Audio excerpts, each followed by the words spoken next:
जय हिंद साथियों, मैं आनंद चौहान आप सभी का हार्दिक स्वागत करता हूं आपके अपने परिवार टीचिंग विद आनंद चौहान में। तो कैसे हैं, उम्मीद करता हूं दोस्तों आप सभी लोग बढ़िया होंगे।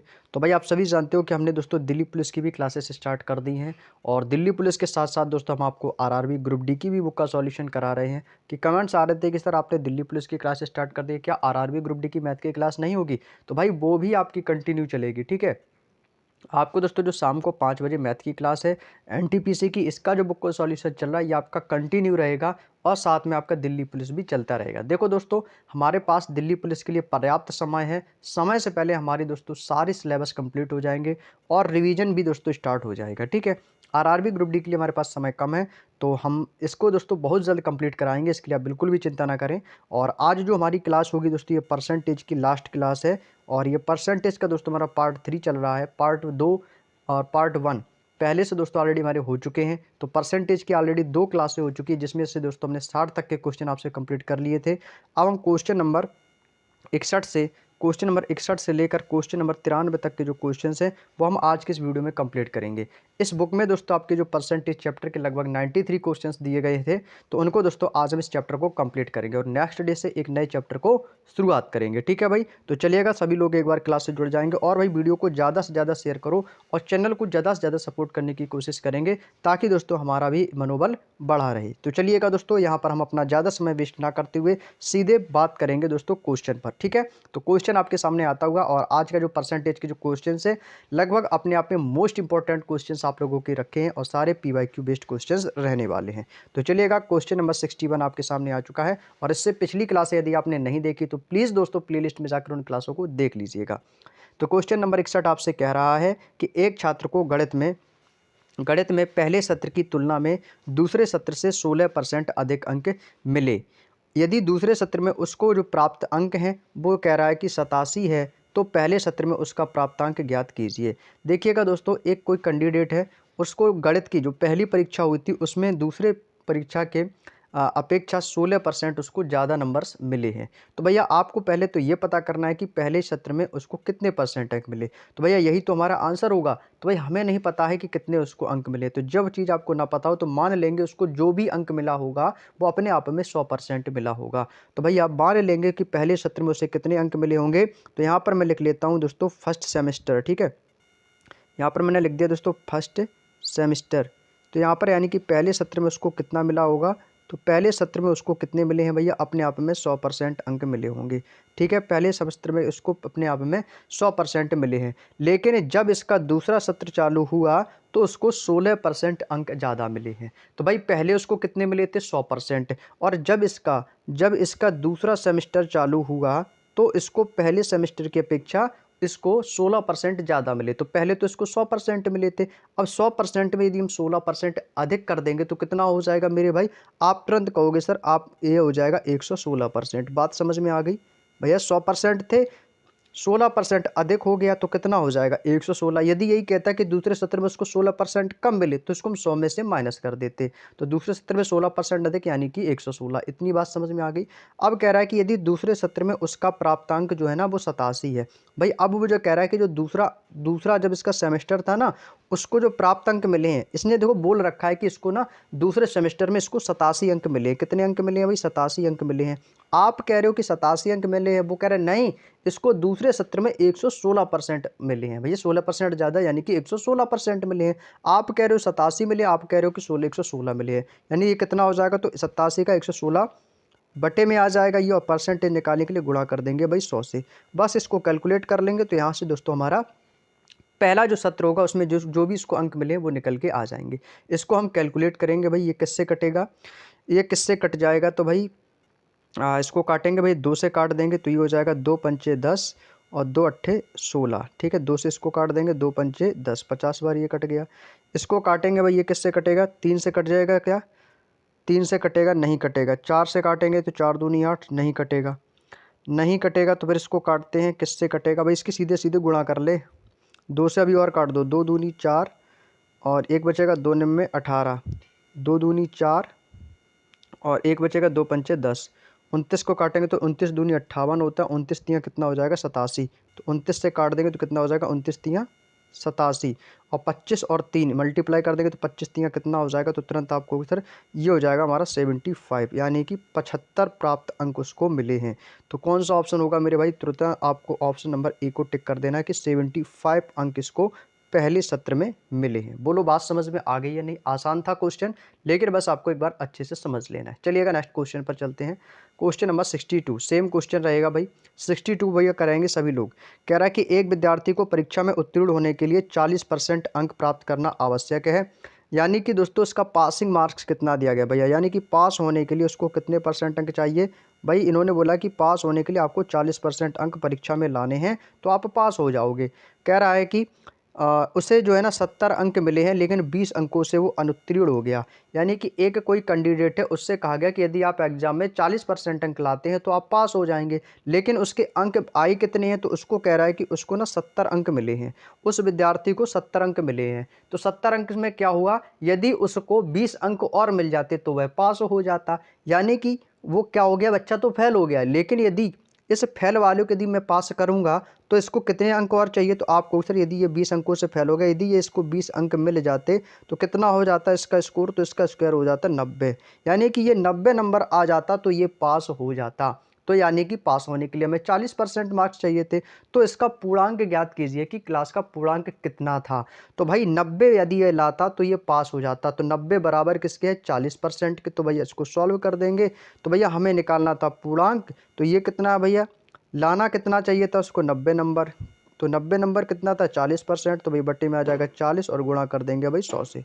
सॉल्व कर देंगे, आंसर आ जाएगा भाई, जीरो से आपका जीरो कट जाएगा, 4 से काट देंगे भैया, 25 चौको 100 और 25 की गुणा 9 में कर देंगे तो ये हो जाएगा 25 निम्मे 225।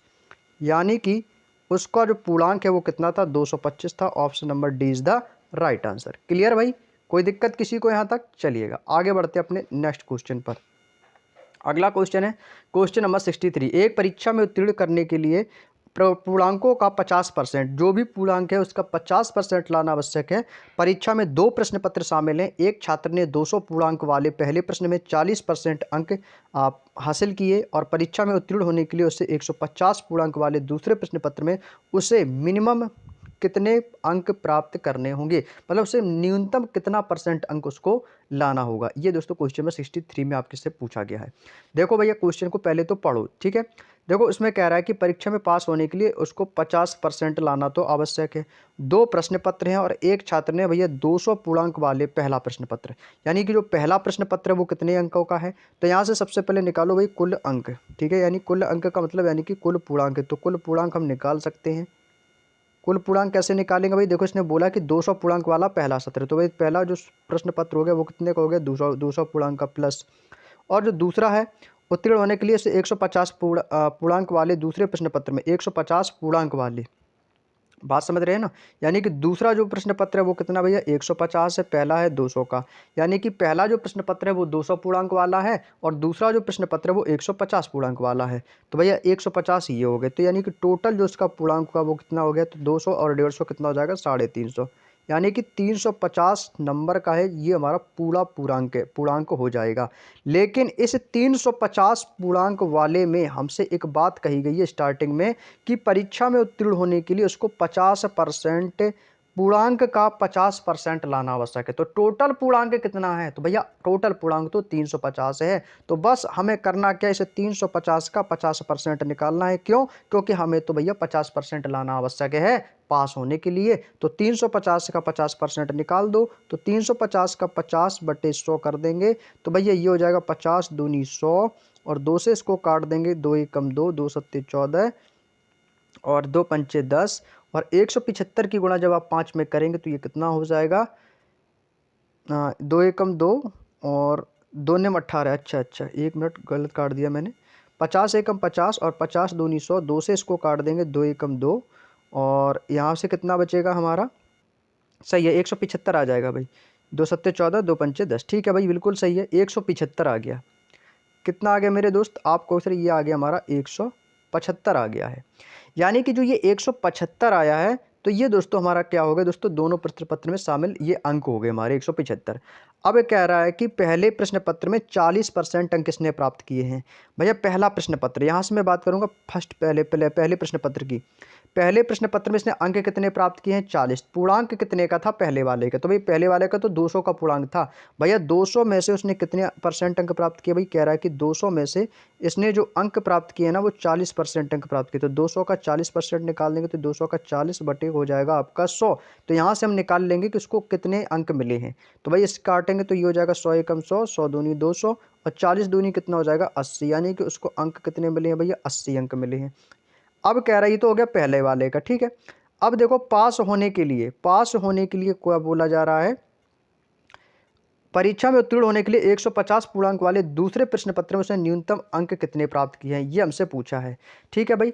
अब यानी कि पास होने के लिए उसे दोस्तों पास होने के लिए कितने अंक और चाहिए, तो भैया 175 तो यहाँ से आए थे, ठीक है, और 175 ये आए थे। तो पहले प्रश्न पत्र में यानी कि ये 80 अंक ये भी इसमें शामिल हैं, ये भी इसमें शामिल है, तभी तो निकला है। तो भैया 175 में तो वो पास हो रहा है। यदि इसको पहले सेमेस्टर से यदि मैं इसका 80 निकाल दूंगा तो दूसरे सेमेस्टर का हमारे अंक निकल आएंगे। बोलो निकलेंगे कि नहीं भाई। ये तो है हमारा टोटल, ये हमारा क्या दोस्तों कुल अंक हैं।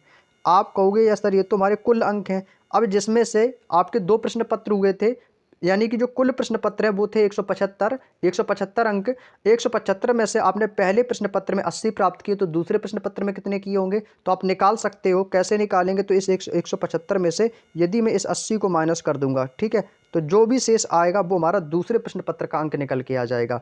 तो ये कितना हो जाएगा, ये हो जाएगा 5 और 17 में से 8 जाएगा 9, यानी कि ये दोस्तों आगे दोस्तों 95 अंक। ये दोस्तों अंक हैं ना कि परसेंटेज है, ठीक है, ये भी याद रखना, ठीक है। ये क्या हमारे अंक हैं।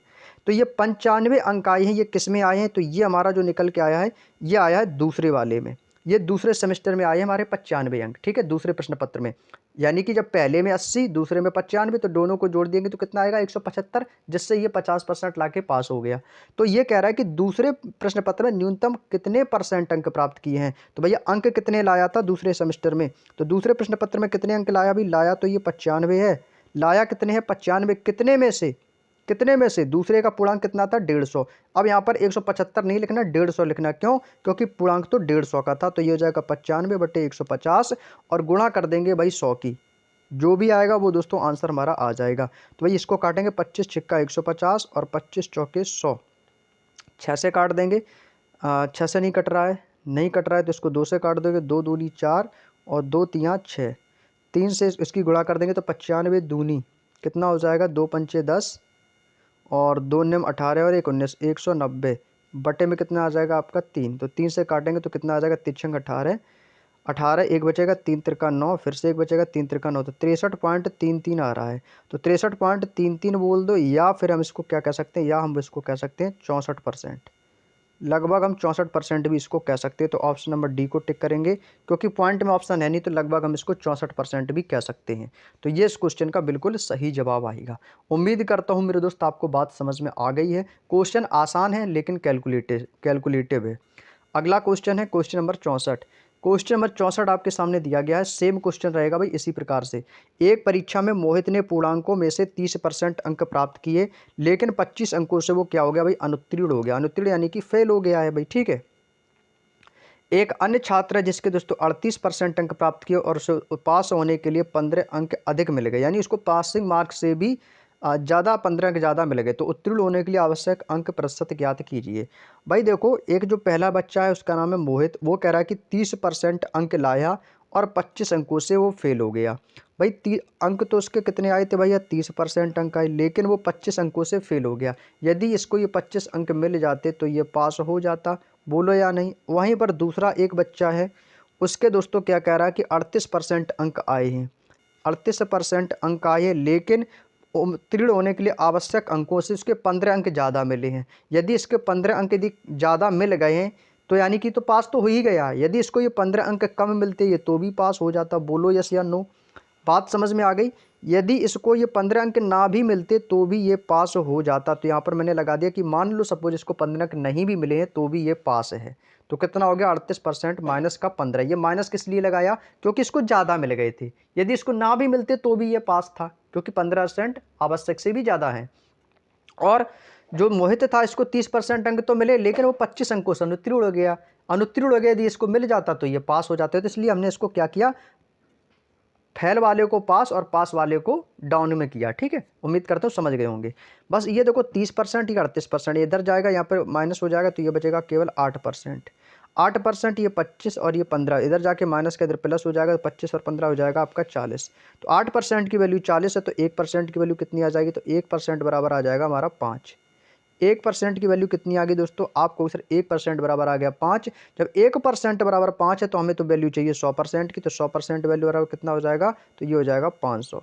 कितना हो जाएगा भाई, 1% बराबर 5 है तो 100% बराबर 500, सीधी सी बात है। अब देखो पासिंग मार्क्स पूछा है कि पास होने के लिए हमें कितने अंक चाहिए। हमसे क्या पूछा है दोस्तों, पासिंग मार्क्स।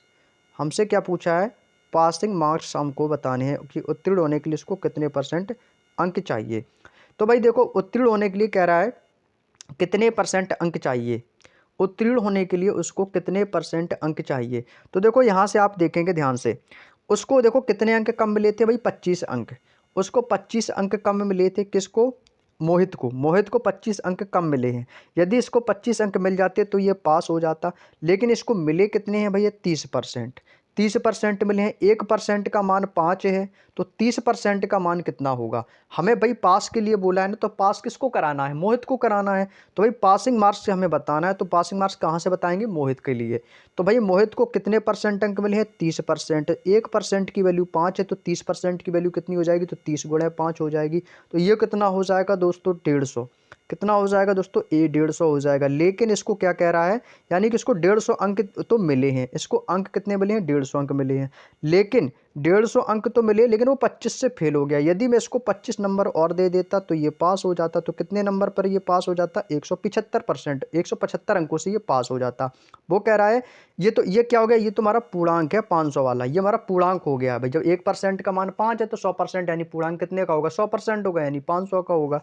तो यानी कि वो 175 नंबर लाता तो वो पास हो जाता। तो पासिंग के लिए कितने परसेंट मार्क्स चाहिए, तो भैया हमको 175 अंक लाने थे, कितने में से, पूर्णांक में से। पूर्णांक कितने का था भाई, 500 का, और गुणा कर देंगे भाई 100 से। भैया देखो क्वेश्चन आसान बन गया या नहीं। क्वेश्चन को यदि आप शुरू से लेकर एंड तक जुड़े रहोगे क्लास में, तभी चीज़ें समझ में आएंगी, अदरवाइज आपको फिर नहीं समझ में आएगा। मैं देखो सीधी से बताता हूँ, आपको करना क्या है, शुरू से लेकर एंड तक जुड़े रहो, मेरी बातों को ध्यान से सुनते रहो, ठीक है। 0 से 0 इसको कैंसिल आउट कर देंगे, 5 से इसको काट देंगे, 5 तियाँ 15, 5 25, यानी कि 35%।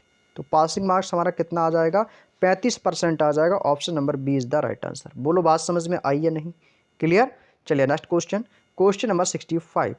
क्वेश्चन नंबर 65 कह रहा है कि एक छात्र ने किसी परीक्षा में 65% अंक प्राप्त किए हैं और वह अहर्ता अंकों से 20% कम 20 अंक कम थे। भाई सेम क्वेश्चन इसी तरीके से करेंगे।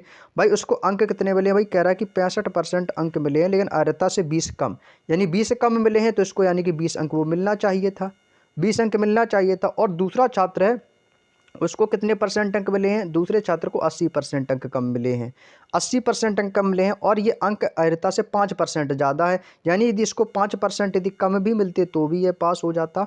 यदि इसको ये 5% यदि कम भी मिलते तो भी ये पास हो जाता। अब यहाँ पे बराबर इसलिए लगाया कि भैया जो पहला छात्र है, जो दूसरा छात्र है, उन दोनों का जो एग्ज़ाम का जो लेवल है वो अपने आप में बराबर रहा होगा, दोनों के लिए बराबर है। ये इतने में से लाया, वो इतने में से लाया, दोनों की परीक्षाएं एक ही हैं, बस किसी के कम तो किसी के ज़्यादा, तो इसलिए इसको बराबर लगाया है, ठीक है। तो अब यहाँ से हम करेंगे माइनस, तो ये 65%, ये 80 माइनस 5, 80 में से 5 जाएगा तो कितना बचेगा आपको, 75। ये 65% इधर जाके माइनस का हो जाएगा, तो 75 माइनस 65 कितना बचेगा आपको, सर यह आ जाएगा 10%। यहाँ पर क्या बचेगा, 10% की वैल्यू कितनी बचेगी, 20। तो यहाँ से 0 से 0, 1% बराबर कितना आ जाएगा, 1% बराबर आ जाएगा 2। 1% बराबर कितना आ गया, 2। जब 1% का मान 2 है तो हमसे वैल्यू किसकी पूछिए, परीक्षा के पूर्णांक की। तो परीक्षा का पूर्णांक 100% रहा होगा, तो जब 1% का मान 2 है तो 100% का मान कितना आ जाएगा, 200। तो परीक्षा का पूर्णांक कितना हो जाएगा, 200 हो जाएगा। Option number D is the right answer, that's all, clear. चलिएगा नेक्स्ट क्वेश्चन, क्वेश्चन नंबर 66। एक परीक्षा में 80% छात्र भौतिक विज्ञान में, 70% छात्र रसायन विज्ञान में, ठीक है। यहाँ पर देखो आपके जो क्वेश्चंस हैं, ये यहाँ से अब क्वेश्चंस का लेवल बढ़ रहा है, ठीक है। क्वेश्चन में देखो 66 में कह रहा है कि 80% छात्र, यहाँ पर देखो एक फिजिक्स का फिगर बनाना है, और यहाँ पे एक आपको बना लेना है केमिस्ट्री का। ये हो गया दोस्तों रसायन विज्ञान का, ठीक है। यहाँ पर मैं लिख देता हूँ दोस्तों फिजिक्स, और एक तरफ लिख लेता हूँ रसायन, ठीक है। ये हो गया आपका फिजिक्स, और ये हो जाएगा केमिस्ट्री। एक परीक्षा में 80% छात्र जो हैं वो कौन से हैं, भौतिक विज्ञान। और 70% छात्र जो हैं वो आपके रसायन विज्ञान में उत्तीर्ण हुए, जबकि 15% छात्र ऐसे हैं जो दोनों ही विषय में। जब दोनों विषय में हुए तो ये फिजिक्स, ये केमिस्ट्री जो दोनों में होते हैं कॉमन, तो वो हमेशा बीच में लिखे जाते हैं। यानी कि जो 15% वाले हैं वो कहाँ पर हैं, वो बीच में हैं। यानी कि ये दोनों विषयों में अनुत्तीर्ण हुए हैं, फेल हुए हैं। और यदि 325 छात्र, भाई छात्र कितने हैं टोटल, 325 छात्र इन्होंने हमें बताया है, 325 छात्र जो है वो दोनों विषयों में सफल हुए हैं, तो परीक्षा में भाग लेने वाले छात्रों की कुल संख्या क्या है, यानी कुल कैंडिडेट्स कितने हैं। भाई देखो, परीक्षा में 80% छात्र तो भौतिक विज्ञान में पास हुए हैं। ये जो आपके छात्र दिए गए ना 80%, 70%, ये सभी पास वाले हैं। और जो फेल हुए हैं ना 15%, ये क्या हो गए, फेल हो गए हैं। तो फेल वाले हमने लिखे हैं बीच में। तो हम यहाँ पर किसकी संख्या निकालेंगे, फेल वालों की। आप एक बात बताओ, यदि 80% छात्र फिजिक्स में पास हो गए हैं तो फेल कितने हुए होंगे, तो आपको सर फेल तो सर यहाँ पर 20% हुए होंगे। बोलो बात समझ में आई या नहीं। इतना समझ में आ रहा है भाई, 80% यदि फिजिक्स में पास हुए तो 20% फेल हुए होंगे। और कह रहा है कि केमिस्ट्री में 70% पास हुए हैं तो फेल कितने हुए होंगे, तो आपको सर 30% तो केमिस्ट्री में फेल हुए होंगे। यानी कि हम फेल वालों की संख्या निकालनी है। पास का पूछा था तो देखो फेल वाले बताए थे कि 15% दोनों में फेल थे। जब 15% दोनों में फेल थे तो फेल वाले से निकालेंगे भाई। तो ये हो गया 20%, ये हो गया 30%। अब ये जो 15% जो फेल हुए हैं ना, ये फिजिक्स में भी फेल हुए हैं और केमिस्ट्री में भी फेल हुए हैं। तो जब 15% यदि आप किस में फेल हुए हैं तो केमिस्ट्री में कितने बचेंगे, तो 15, दोनों को जोड़ देंगे तो 30 बनेगा। 30 बनेगा या नहीं, आपको भी सर बिल्कुल। अब इस 20%, इस 15% में से 20% में से 15% तो आपके फिजिक्स में भी फेल हुए हैं, क्योंकि 15% तो कॉमन है, फिजिक्स में भी है केमिस्ट्री में भी है। तो इसको 20 बनाने के लिए यहाँ पर कितने हो जाएंगे, आपको सर 5%। अब इस 15 को जब 5 जोड़ोगे तो 15 5 20, तो ये हमारा फिगर बन के तैयार हो गया 5 15 15। क्लियर। तो हमारे पास कह रहा है कि कुल संख्या ज्ञात कीजिए। तो भाई कुल संख्या कितनी थी, भाई 100% छात्र थे। भाई इनको जोड़ देंगे, इनको क्या करेंगे भाई, जोड़ देंगे। तो जब जोड़ेंगे तो ये कितना हो जाएगा, 15 + 5 और 15 5 + 15, तो 15 दूनी 30, 5 कितना हो जाएगा भाई, 15 15 और 15 यहाँ पर हो जाएगा। देखो अपने आप में देखो पूर्णांक कितने का था, 100% अंक प्राप्त किए हैं, ठीक है। माइनस ये कितना हो जाएगा, 15 और 5 20, और 20 और 15 कितना हो जाएगा आपका 35। तो 100% में से जब मैं 35% माइनस कर दूंगा तो कितना बचेगा, तो ये बचेगा हमारा दोस्तों 65%। ये क्या बचेगा, 65%। तो यानी कि 65, हर छात्र तो टोटल 100% थे। अब 100% में से 35% तो आपके फेल हो गए हैं। यहाँ पर मैं एक बार सही से लिख देता हूँ, हो सकता है आपको ना समझ में आई। देखो छात्र कितने थे भाई, अपने आप में छात्र तो अपने आप में 100% थे। 100% में से हमारे फेल कितने हो गए भाई, इनको जोड़ देंगे। ये फेल वाले थे ना, 15 दूनी 30 और 5 35, ये हो गए दोस्तों फेल। तो पास कितने हुए होंगे, तो आपको सिर्फ 65%, सॉरी हाँ 65%, तो ये आपके पास हो गए। ये हो गए दोस्तों पास वाले। ये तो हो गए पास वाले। वो कह रहा है कि दोनों विषयों में उत्तीर्ण कितने हुए, तो भाई दोनों विषयों में हुए कितने, भाई आप कह रहे हो 65, वो कह रहा नहीं 325। तो 65% की वैल्यू बराबर किसके दी गई है, हमें 325 के। यहाँ से इसको हम सॉल्व कर लेंगे तो ये हो जाएगा कितना, 325, और बट्टे में कितना हो जाएगा हमारा 65, और गुणा कर देंगे भाई 100 से। तो यहाँ से हमारी कुल संख्या निकल के आ जाएगी। इसको काटते हैं 5 से, 65 एकम 65, 65 पंचे होता है 325, और 100 पंचे कितना हो जाएगा 500। कितना हो जाएगा भाई, 500 हो जाएगा। ये इस क्वेश्चन का बिल्कुल करेक्ट आंसर आएगा, option number D is the right answer. 500 जो है दोस्तों छात्रों की कुल संख्या निकल के आ जाएगी। बोलो बात समझ में आई या नहीं। चलिएगा आगे चलें अगले क्वेश्चन पर, क्वेश्चन नंबर 67। अगला क्वेश्चन कह रहा है, एक परीक्षा में 35% छात्र एक विषय में और 42% दूसरे विषय में फेल हुए हैं। मतलब एक परीक्षा में 35% जो छात्र है ना वो एक विषय में फेल हुए हैं, और 42% छात्र दूसरे विषय में फेल हुए हैं। इनमें से 30% तो दोनों में फेल हुए हैं। यदि छात्रों को कुल संख्या 2500 है, यदि छात्रों की कुल संख्या इन्होंने हम आपकी बार दे रखी है कि कुल जो छात्र हैं ना वो 2500 हैं, तो केवल एक सब्जेक्ट में यानी कि एक विषय में कितने छात्र पास हुए। यानी कि इस बार क्वेश्चन ने, एग्जामिनर ने क्वेश्चन को पलट दिया थोड़ा सा लैंग्वेज में। ठीक है, कोई दिक्कत नहीं। यहाँ पर देखो आपके दो सब्जेक्ट हैं, एक विषय आपका ये हो गया। यहाँ पर थोड़ा सा सर्किल बना लेते हैं, सर्किल बना लेते हैं। एक तो मान लो ये हो गया आपका, और दूसरा आपका ये हो गया। ठीक है, दूसरा आपका ये हो गया। ठीक, यानी कि हमारे ये दो सब्जेक्ट बनके तैयार हो गए। अब चलते हैं क्वेश्चन पर। 35% छात्र एक विषय में क्या हो गए हैं भाई, फेल हुए हैं, और दूसरे छात्र 42% दूसरे विषय में फेल हुए हैं। रहे तो अपने आप में 100% रहे होंगे भाई। एक तो हमारा सब्जेक्ट ये हो गया, पहला सब्जेक्ट, यानी हमारा एक सब्जेक्ट ये, एक सब्जेक्ट ये। अब देखो दोनों में कितने हुए हैं, तो दोनों में 30% जो है ना वो दोनों विषय में फेल हुए हैं। तो जो दोनों में होते हैं ना वो कॉमन हमेशा बीच में लिखते हैं कि जो 30% है ना वो दोनों में फेल हुए हैं। तो 30% है ना वो भैया कैसे हुए हैं, दोनों में फेल हुए हैं। और पहले में कितने हुए, 35। लेकिन इस 35% में से ये 30% भी तो शामिल हैं। जब 30 इसमें से शामिल है तो मेरा शेष कितना बचेगा, तो आपको शेष तो हमारा 5% बचेगा। तभी तो ये पहले वाले में 35% होंगे।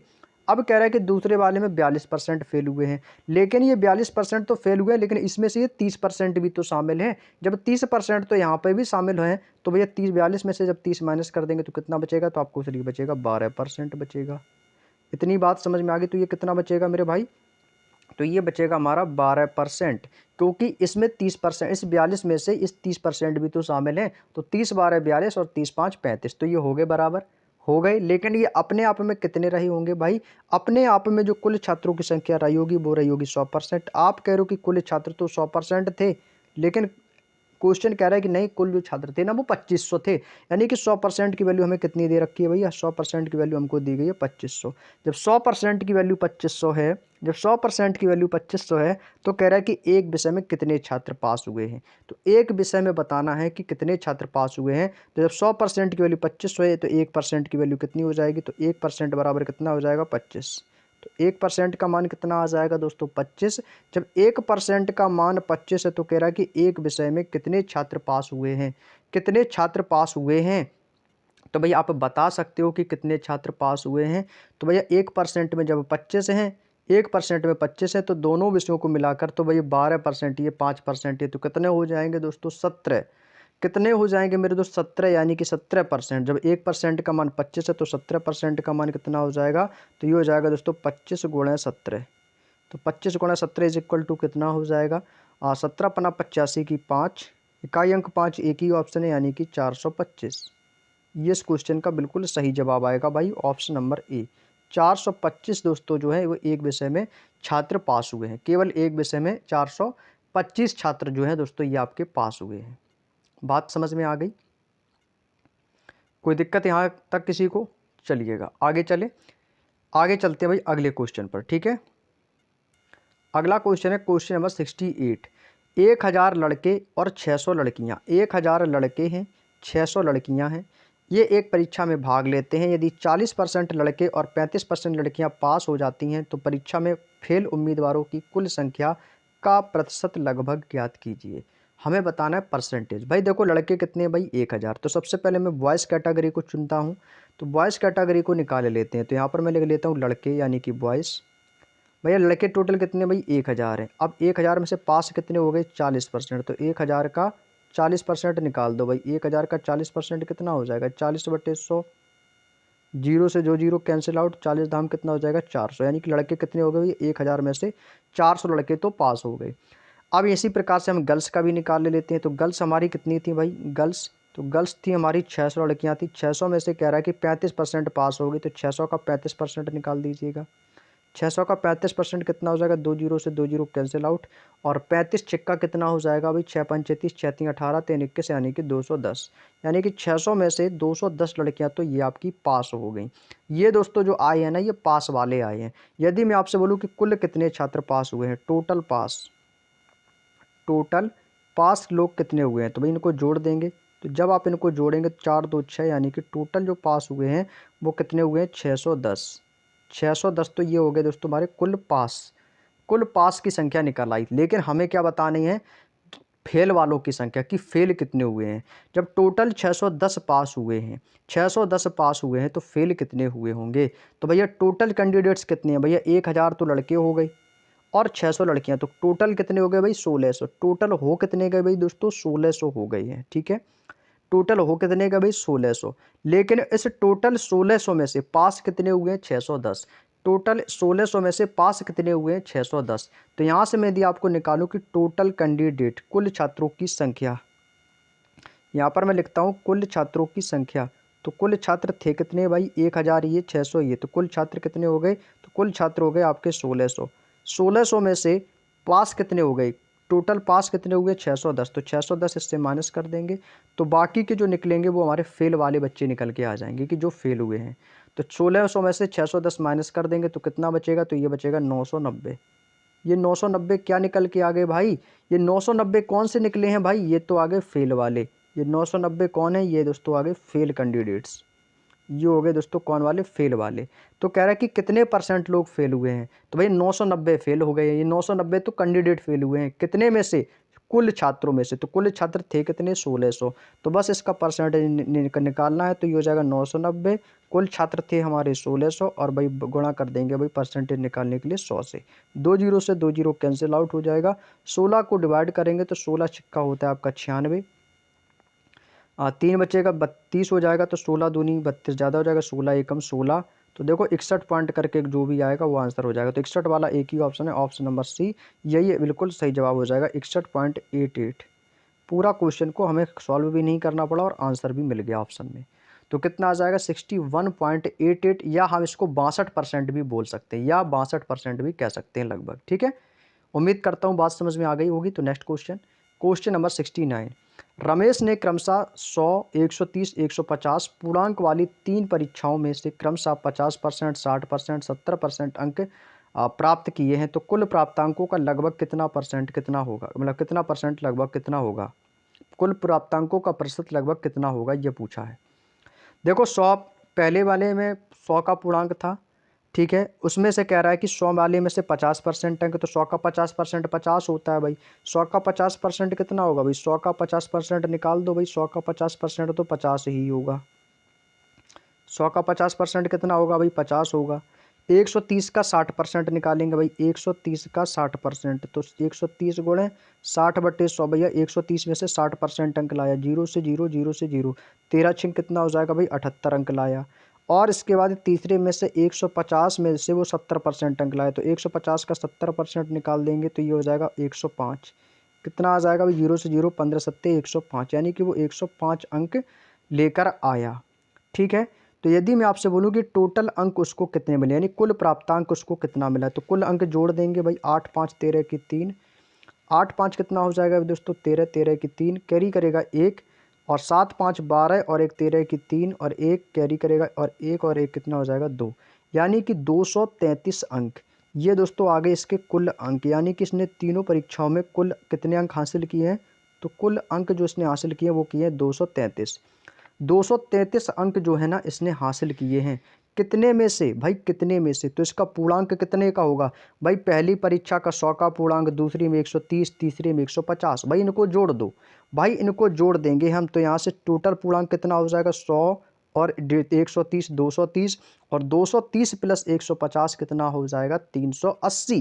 कितना हो जाएगा दोस्तों 380। भैया 380 कब आएगा, जब इन तीनों को जोड़ दोगे आप लोग। ठीक है, तो यहाँ पर हम क्या लिखेंगे, 233 अंक मिले हैं, कितने में से, तो 233 अंक जो मिले हैं ये इसको मिले हैं 380 में से, कितने में से 380 में से।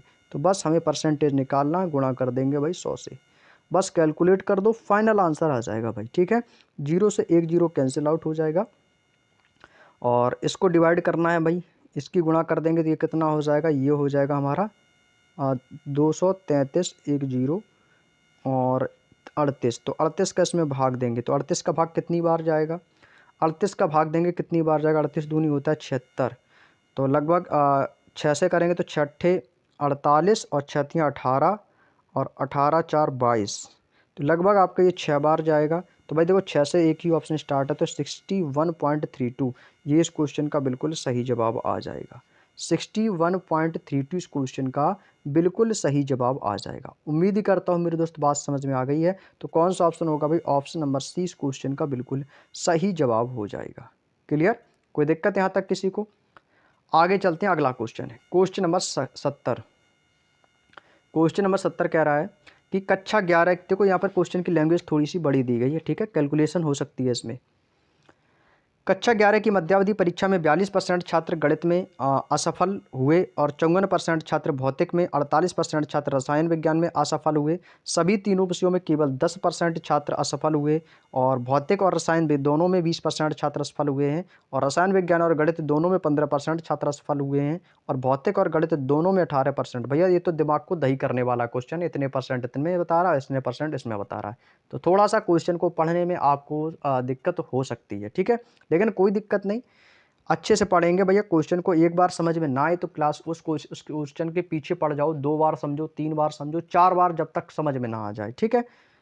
हो सकता है इस क्वेश्चन को आप लोग पढ़ने में समझ में ना आ रहा हो आपको, कोई दिक्कत नहीं। यहाँ पर देखो, सबसे पहले तो ये पढ़ो कि इसमें आपके सब्जेक्ट्स कितने हैं। तो आपको सर एक तो हमारा गणित है, दूसरा आपका भौतिक है, तीसरा आपका रसायन है। तो आपको यहाँ से ये पता चला कि सर इसमें हमारे 3 सब्जेक्ट हैं और तीनों सब्जेक्टों के बारे में बताया गया है। हमसे पूछा है कि केवल 2 विषयों में कितने छात्र असफल रहे, यानी कि फेल रहे हैं, ठीक है, दोनों विषयों में। तो यहाँ से हम दोस्तों क्या करेंगे भाई, तीनों सब्जेक्ट्स का चार्ट बनाएंगे। सबसे पहले तीनों सब्जेक्ट्स का चार्ट। पहला सब्जेक्ट ये हो गया हमारा, दूसरा सब्जेक्ट हमारा ये हो जाएगा दूसरा सब्जेक्ट, और ये हो जाएगा हमारा तीसरा सब्जेक्ट, ये हो जाएगा हमारा तीसरा सब्जेक्ट, ठीक है। इस प्रकार से आपको बना लेना है। यहाँ पर मैं लिख देता हूँ, ये तो हो गया हमारा फिजिक्स में कितने हैं आपके 42% छात्र गणित में। अच्छा, गणित में कितने आपके 42%, इसको मान लेंगे मैथ, ये हो गया हमारा मैथ, ठीक है। तो यहाँ पर क्या करेंगे दोस्तों, तीनों सब्जेक्टों को यहाँ पर हमने लिख लेना है, ठीक है। तीनों सब्जेक्ट्स आपके दोस्तों यहाँ पर आ जाएंगे। मैथ में कितने हुए थे, देखो यहाँ पर मैथ में आपके दिए गए, मैथ में कितने हुए हैं, मैथ में हुए 42% असफल हुए और फिजिक्स में 54% और केमिस्ट्री यानी कि रसायन में 48%। तो यहाँ पर मैथ में 42%, फिजिक्स में 54, केमिस्ट्री में 48%। यहाँ पर मैंने इसको लिख दिया है। अब कह रहा है कि सभी तीनों सब्जेक्ट्स में कुल 10% छात्र फेल हुए हैं। तो तीनों सब्जेक्ट्स का मतलब यानी कि मिडिल पॉइंट आएगी, बीच में संख्या आएंगी। तो भैया तीनों के देखो कह रहा है कि 10% तो भैया तीनों में हुए हैं, जो तीनों में हुए हैं उनको बीच में लिख लेंगे, यानी कि जो 10% छात्र हैं वो तीनों में फेल हुए हैं, मैथ में भी, फिजिक्स में भी और केमिस्ट्री में भी, ठीक है। अब ये पूरा क्वेश्चन जो है ना, बस इसी चार्ट पर टिका हुआ है, ये जो ग्राफ बना हुआ है इसी पर आपका टिका हुआ, बस इसको आपने समझ लिया, आंसर आ जाएगा आपका 2 सेकंड में। केवल इसी को आपको समझना है, आंसर तो आपके निकाल ही लोगे, ठीक है। तो 10% तो तीनों में हुए हैं, लेकिन एक कह रहा है कि भौतिक और रसायन विज्ञान में दोनों में 20% छात्र फेल हुए हैं। किसमें फिजिक्स में और केमिस्ट्री में। अब मैं बात करूंगा केवल फिजिक्स और केमिस्ट्री की।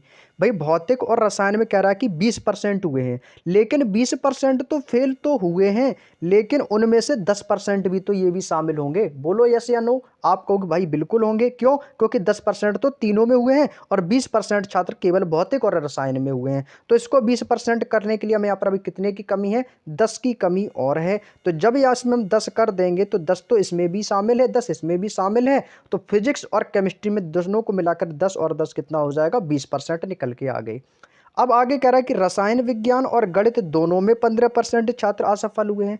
अब देखो रसायन विज्ञान और गणित, मैथ्स और केमिस्ट्री में देखेंगे, दोनों में 15% बोल रहा है कि 15% फेल हुए, लेकिन उसमें से ये 10% भी तो शामिल है जिसमें से मैथ्स और केमिस्ट्री में भी तो फेल हुए हैं। तो भाई जब 15% हैं तो 10% तो इसमें है, तो अभी कितने और शेष बचे, आपको की तरफ 5 और बचे हैं, तो दोनों मिलकर कितने हो जाएंगे, 15%। इक्वल हो रही हैं सारी चीज़ें। अब कह रहा है कि भौतिक और गणित दोनों में 18% छात्र फेल हुए हैं।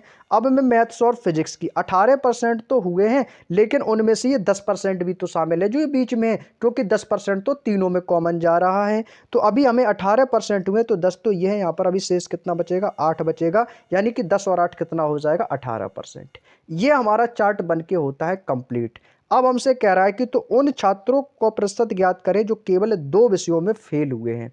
हमें केवल 2 सब्जेक्ट्स में फेल छात्रों को बताना है। तो दोनों सब्जेक्ट्स में कौन कौन से फेल हुए हैं, तो दोनों सब्जेक्ट्स में बताएंगे। तो मैथ्स और फिजिक्स में 8 फेल हुए हैं और आपके फिजिक्स और केमिस्ट्री में 10 फेल हुए हैं। मैथ्स और आपके केमिस्ट्री में मिलाकर टोटल 5 फेल हुए हैं। ये सभी परसेंटेज में है, ठीक है, ये सभी परसेंटेज में है। तो हमें भाई लिख लेना है कितने कितने फेल हुए हैं। यहाँ से मैथ्स और केमिस्ट्री में दोनों सब्जेक्ट यानी दो दो का पेयर बनेगा, तो दो दो के पेयर बनाएंगे। तो मैथ्स और केमिस्ट्री में कितने फेल हुए हैं, तो मैथ और केमिस्ट्री में हो गए भैया 5% फेल, प्लस कर देंगे भाई, ठीक है। फिजिक्स केमिस्ट्री में मिलाकर दोनों में 10% फेल हुए, तो प्लस 10 कर देंगे। और मैथ्स और फिजिक्स में मिलाकर कितने परसेंट हुए, 8% हुए हैं, तो भाई प्लस कर देंगे भाई 8%, ठीक है। सबको जोड़ देंगे तो 10 5 15 और 15 8 कितना हो जाएगा दोस्तों, तो ये टोटल आ जाएगा दोस्तों 23%। तो 23% वो छात्र हैं जो दो विषयों में, केवल दो विषयों में असफल यानी कि फेल हुए हैं। तो कौन सा ऑप्शन होगा मेरे दोस्त, ऑप्शन नंबर डी वाला एकदम करेक्ट आंसर हो जाएगा 23%। बात समझ में आ गई, केवल आप लोगों को इस फिगर को आपको केवल समझना है। आगे चलें अगले क्वेश्चन पर, क्वेश्चन नंबर 71। अब देखो यहाँ से आपके उम्मीदवार और चुनाव वाले प्रश्न स्टार्ट हो गए हैं, जो कि आपके एग्जाम की ट्रेंडिंग क्वेश्चन हैं। आरआरबी एनटीपीसी के एग्जाम का पीवाईक्यू क्वेश्चन है ये।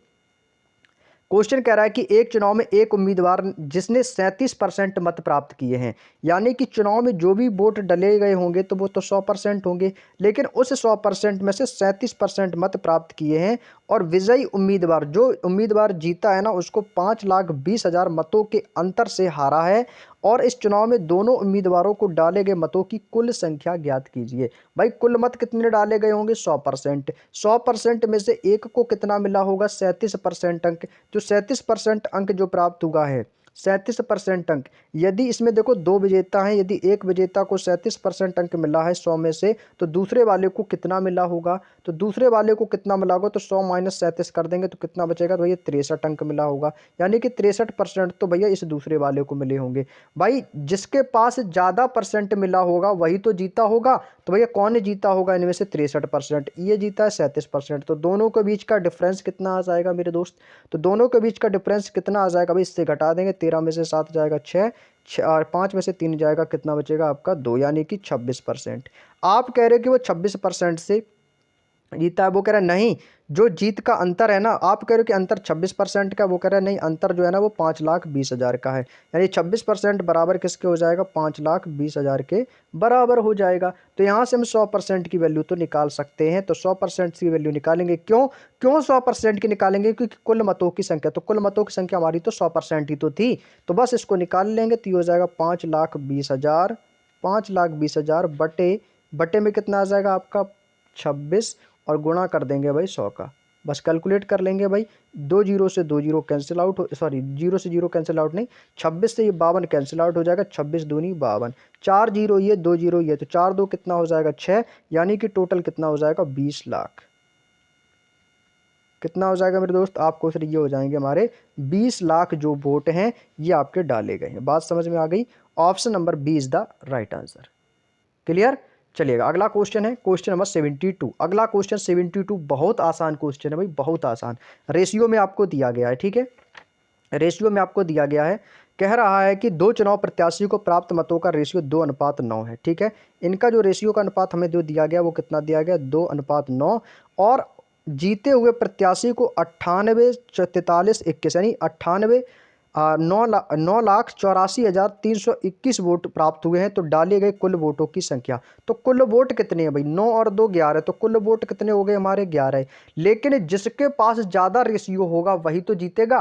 भैया कौन जीतेगा भाई, जिसके पास ज़्यादा अंक होंगे, ज़्यादा नंबर्स होंगे, ज़्यादा वोट होंगे, वही तो जीतेगा। तो भाई आप बताओ, ये दो प्रत्याशी हैं, ये दो प्रत्याशी हो गए ए और ये हो गया बी, तो भैया किसके पास ज़्यादा रेशियो है, आप कहोगे सर बी के पास है, क्योंकि बी के पास 9 है तो वही जीतेगा ना। तो जो आप कह रहे हो कि जीते हुए प्रत्याशी को इतना अंक मिला है, तो यानी कि यहाँ से हम निकालेंगे कुल मत, ठीक है, कुल मत निकालने हैं ना, तो हमें यहाँ से निकालने हैं दोस्तों कुल मतों की संख्या, या हम बोल सकते हैं कुल मत।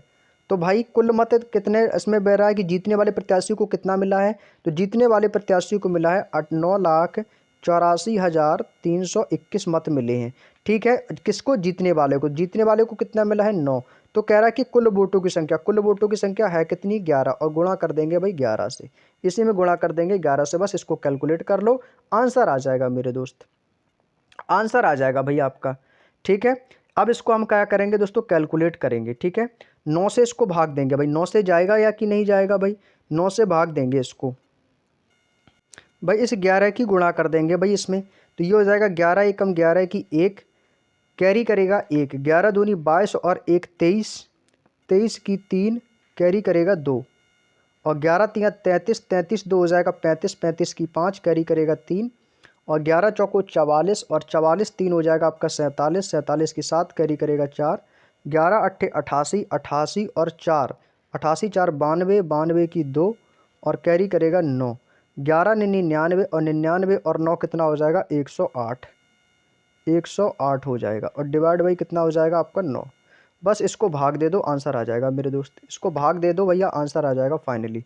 तो 9 से भाग देंगे कितनी बार जाएगा, तो 9 एकम 9, कितनी बार गया एक बार, 9 एकम 9, एक बचेगा, तो ये हो जाएगा 9 दूनी 18, 9 दूनी 18 हो जाएगा, फिर से जाएगा 27, यानी कि 0 आ जाएगा, और यहाँ पे कितनी बार जाएगा भाई आपका, ये कितनी बार जाएगा 9 तियाँ 27, 9 तियाँ 27 53 है आपका, फिर नहीं जाएगा तो ये 0 हो जाएगा, यहाँ पर कितनी बार जाएगा आपका 9 पना 45, 9 छिक्का 54, ज़्यादा हो जाएगा 9 पना 45। तो देखो 12 30 5 देख लो, ज़्यादा हमें नहीं करना भाई, 12 30 5, देखो 12 30 5 वाला एक ही ऑप्शन है, ऑप्शन नंबर ए, बस इसी पर टिक कर दो, बस यही आंसर है हमारा, ज़्यादा आपको कैलकुलेशन नहीं करना है। 12 30 59 देख लो, जहाँ पर मिल जाए वही इस क्वेश्चन का आंसर हो जाएगा।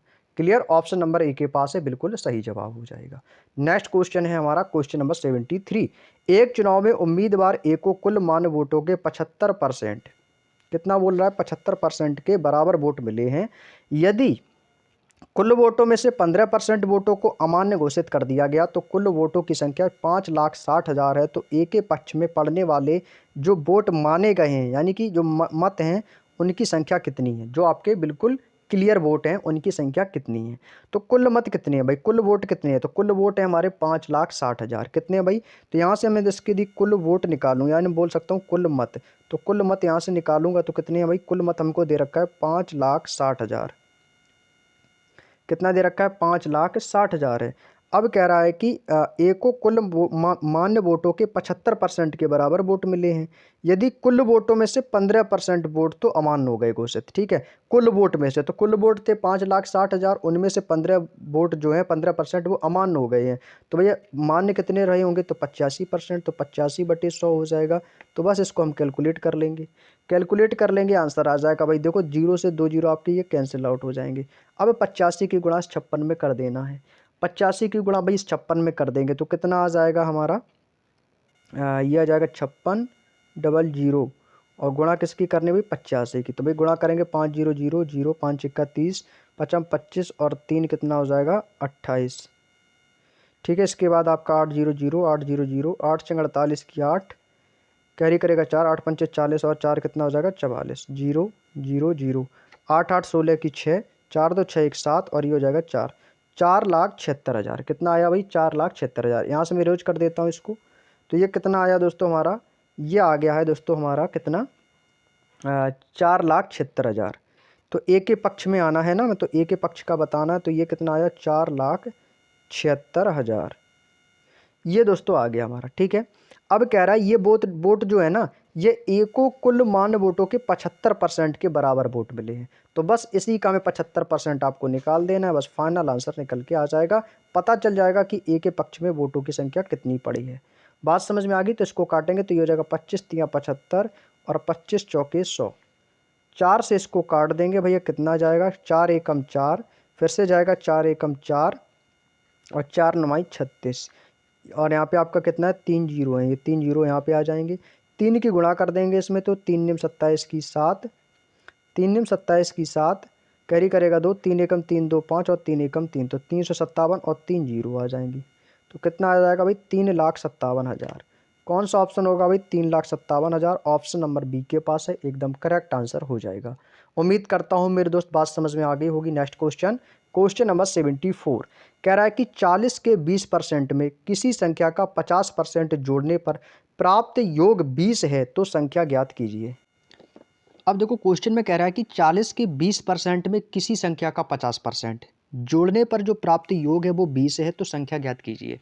देखो 40 का 20%, तो का मतलब होता है गुणा, तो हम यहाँ पर निकालेंगे सबसे पहले 40 का 20%, तो 40 गुणे कितना हो जाएगा 20/100 हो जाएगा। अब कह रहा है कि इसमें किसी संख्या, भाई हमें नहीं पता वो संख्या क्या है, तो इसमें क्या करना है, उस संख्या को जोड़ना है। तो जोड़ना है तो प्लस कर देंगे, संख्या हमें नहीं पता, वो संख्या मान लेंगे x, कि हमने जो संख्या जोड़ी है ना, वो संख्या हमने x जोड़ दी है, ठीक है। और x यानी कि उसी संख्या का 50%, तो किसका 50%, तो x का। तो x का क्या हो जाएगा दोस्तों, 50%, यानी कितना हो जाएगा, 50/100, बराबर जोड़ने पर जो प्राप्त योग हमें जो मिल रहा है वो कितना मिल रहा है, हमें 20 मिल रहा है।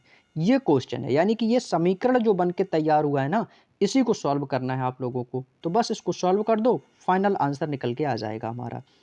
तो इसको करेंगे तो 20 एकम 20 और 20 पंचे 100, 5 से इसको डिवाइड कर देंगे तो 5 अट्ठे कितना हो जाएगा, 40। तो यहाँ से हमें क्या मिल गया, 8।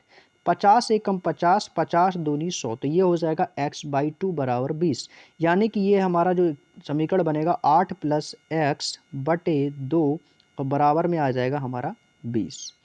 इतनी बात समझ में आ गई। ये कितना हो जाएगा, 20। ये प्लस का 8 इधर जाके माइनस का हो जाएगा, तो 20 में से 8 चला जाएगा, कितना बचेगा, 12। तो ये कितना हो जाएगा हमारा, ये बचेगा हमारा x/2 और बराबर में कितना आ जाएगा हमारा, 12।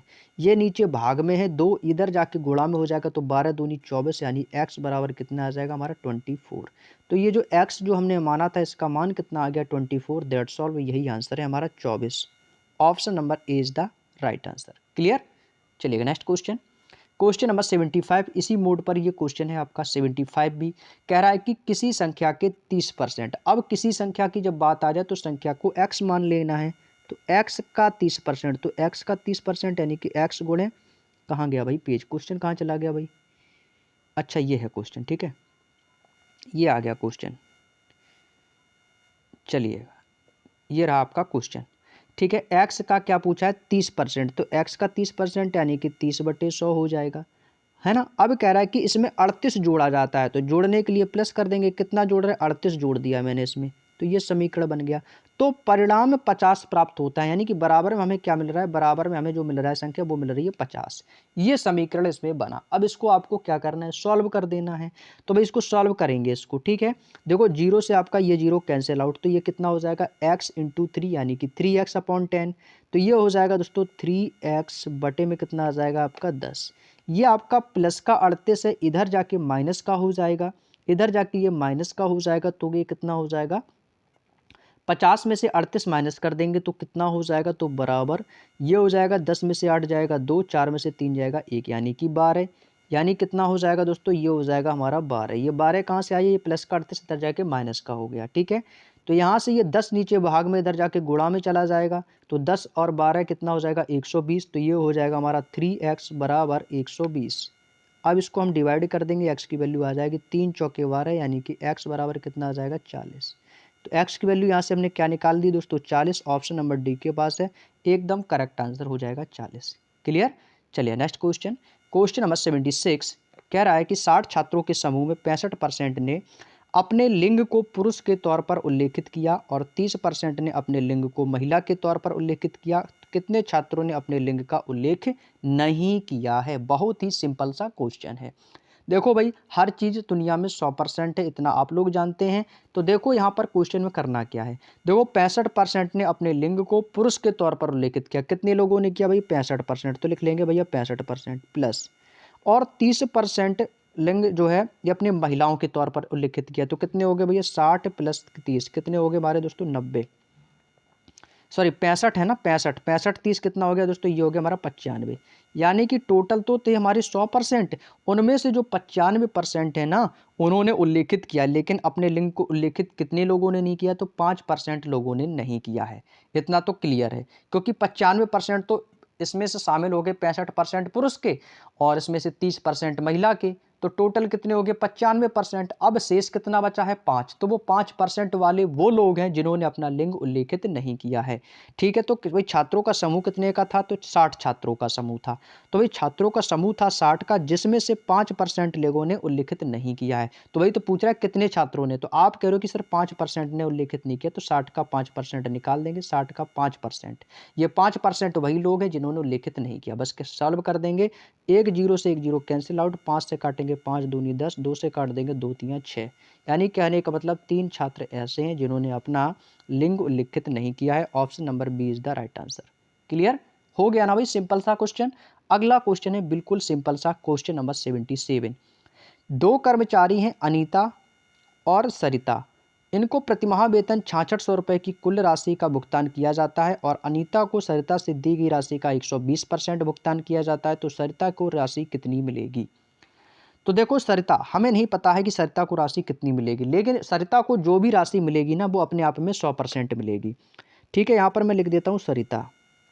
सरिता को जो भी राशि मिलेगी ना भाई वो अपने आप में कितनी मिलेगी? 100% मिल रही होगी। हमें नहीं पता कितनी, लेकिन जो भी मिलेगी 100%। लेकिन अनीता को, सरिता को जो राशि दी जाती है ना उसका 120% मिलता है।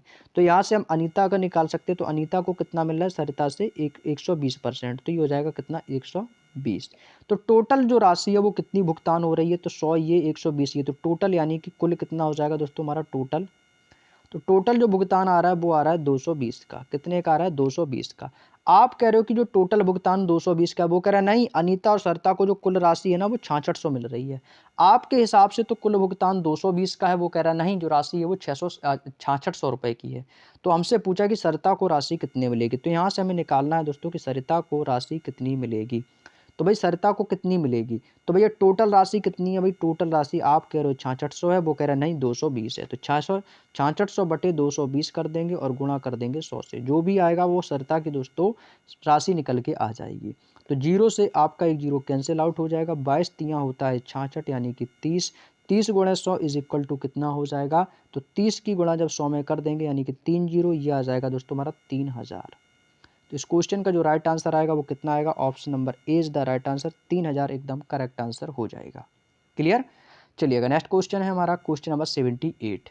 78 क्वेश्चन कह रहा है कि एक लॉटरी में 96.5% प्रतिभागियों ने कोई पुरस्कार नहीं जीता, लेकिन 700 प्रतिभागियों ने पुरस्कार जीता, तो प्रतिभागियों की कुल संख्या ज्ञात कीजिए। भाई प्रतिभागी कितने होंगे? अपने आप में 100% होंगे। जब 100% होंगे उनमें से कितने लोगों ने पुरस्कार नहीं जीता? तो आप कह रहे हो कि सर 96.5% लोगों ने नहीं जीता है, तो बाकी लोगों ने तो जीता होगा। रहे तो 100% होंगे, 96 है ना, तो यहाँ पर 96 लिख लेना, ठीक है। रहे तो 100% हैं, लेकिन उनमें से 96.5% लोगों ने नहीं जीता है, तो कितने लोगों ने जीता होगा? 100 में से ये घटा देंगे, तो भाई आप कहोगे सर 3.5% लोगों ने जीता है। यानी कि 350% वो लोग हैं, 3.5% लोग जिन्होंने पुरस्कार को जीता है। अब कह रहा है कि जो जीते वाले लोग हैं ना उनकी कुल संख्या 700 है। भाई जीतने वालों की, जो प्रतिभागी जो पुरस्कार जीते हैं ना, यानी कि जो विनर है ना, विनर, तो विनरों की संख्या कितनी है? वही कह रहा है कि विनर की संख्या 700 है। आप कह रहे हो विनर की संख्या 700 है, आप कह रहे हो कि 3.5% है। तो ये हो जाएगा 3.5 और परसेंटेज निकालने के लिए गुणा कर देंगे 100 से। पॉइंट हटेगा, ऊपर एक जीरो आ जाएगा। 35 से काट देंगे तो 35 दूनी हो जाएगा 70, यानी कि यहाँ पे बचेगा 200, और 200 की गुणा 100 में कर देंगे तो ये कितना आ जाएगा हमारा? 20,000 आ जाएगा। ये दोस्तों इस क्वेश्चन का फाइनल आंसर आएगा। ऑप्शन नंबर डी के पास है, 20,000 एकदम करेक्ट आंसर हो जाएगा।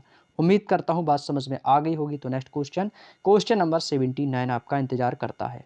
एक बार भाई वीडियो को शेयर कर दो। भाई अंतिम पॉइंट चल रहा है, 79 क्वेश्चन हमारे कंप्लीट होने वाले हैं और आज इस चैप्टर को कंप्लीट करेंगे। तो प्लीज़ दोस्तों इस वीडियो पे ज़्यादा से ज़्यादा प्यार दिखाना और ज़्यादा से ज़्यादा शेयर करना, ठीक है। तो 79 क्वेश्चन कह रहा है कि एक स्कूल में लड़कों की संख्या और लड़कियों की संख्या का जो रेशियो है वो 3:2 है। भाई इस अनुपात को ना भैया यहाँ पर एक कोई भी एक वेरिएंट मान लेंगे। 3 को मान लेते हैं भैया 300, क्योंकि जीरो लगाने से क्या होती है, हमारी कैलकुलेशन आसान हो जाती है बस, ठीक है। तो यहाँ पर दोस्तों ये आपको लिख लेना है बॉयज़ और एक तरफ लिख लेना है आपको गर्ल्स, ठीक है। बॉयज़ हो गए और ये एक तरफ हो गए हमारे गर्ल्स। ये हो गए बॉयज़। बॉयज़ कितने हैं भाई? 3 है ना, तो 3 को भैया क्या मान लेंगे? इसको मान ले तो 300, ठीक है। और गर्ल्स कितनी है आपकी? 2 हैं, तो गर्ल्स को कितना मान लेंगे? 2 हैं, तो इसको मान लेंगे 2 जीरो इसके पीछे लगा दो, 200 मान लेंगे, क्योंकि भाई गणित का एक नियम है कि कुछ भी मान लो आप, ठीक है। तो बस यहाँ से हमें क्या पूछा है कि 3 का 20%, वैसे हम 3 का 20% निकालते हैं ना, तो 3 का 20% से क्या है कि 20% बोला है, तो 300 का 20% निकाल दो, इससे हमारी कैलकुलेशन आसान हो जाएगी, इसलिए इसको जीरो माना, ठीक है। तो हमें यहाँ से निकालना है 20% लड़कों को, तो 300 का 20% कितना हो जाएगा? तो 20/100, जीरो से जीरो, जीरो से जीरो, तो 30 दूनी कितना हो जाएगा? ये हो जाएगा हमारा। अच्छा 20% लड़कों को छात्रवृत्ति मिली है। हमसे पूछा कितने को छात्रवृत्ति नहीं मिली है। अच्छा नहीं मिली है तो डायरेक्टली निकालेंगे ना भाई, क्यों हम अपनी कैलकुलेशन को इतनी बढ़ाएं। भाई आप एक बताओ, 20% लोगों को मिली है तो कितने परसेंट लोगों को छात्रवृत्ति नहीं मिली है? हमारा आंसर आएगा छात्रवृत्ति नहीं मिलने वालों के लिए। तो वहीं का उसी का निकालो ना जिसको छात्रवृत्ति नहीं मिली है। भैया 20% को मिली है तो कितने लोगों को नहीं मिली होगी? तो आपको फिर 80% लोगों को नहीं मिली है। तो सीधे यहाँ से कैलकुलेशन करेंगे, इससे कैलकुलेशन बचेगी, हमें घटाना नहीं पड़ेगा। तो बस इसको काटेंगे तो 0 से 0, 0 से 0, तो कितना हो जाएगा? 3 अट्ठे 24, यानी कि 240 लोगों को छात्रवृत्ति नहीं मिली है। और लड़कियों में कह रहा है कि 25% को छात्रवृत्ति मिली है, तो कितने को नहीं मिली? तो आपको सिर्फ 75% लोगों को छात्रवृत्ति नहीं मिली है। तो ये कितना हो जाएगा? 25 तियाँ 75 और 25 चौको 100, 4 से काटेंगे 4 पंचे 20, 50 तियाँ हो जाएगा आपका 150। यानी कि 150 लड़कियों को जो है ना वो छात्रवृत्ति नहीं मिली है। जब इनको छात्रवृत्ति नहीं मिली तो टोटल कितने लोग हो गए? तो जिनको छात्रवृत्ति नहीं मिली तो 240, 150 कितना हो जाएगा? ये हो जाएगा 390। ये 390 वो लोग हैं जिनको छात्रवृत्ति नहीं मिली है। भाई कितने में से? भैया छात्रवृत्ति हमें नहीं मिली है 390 को।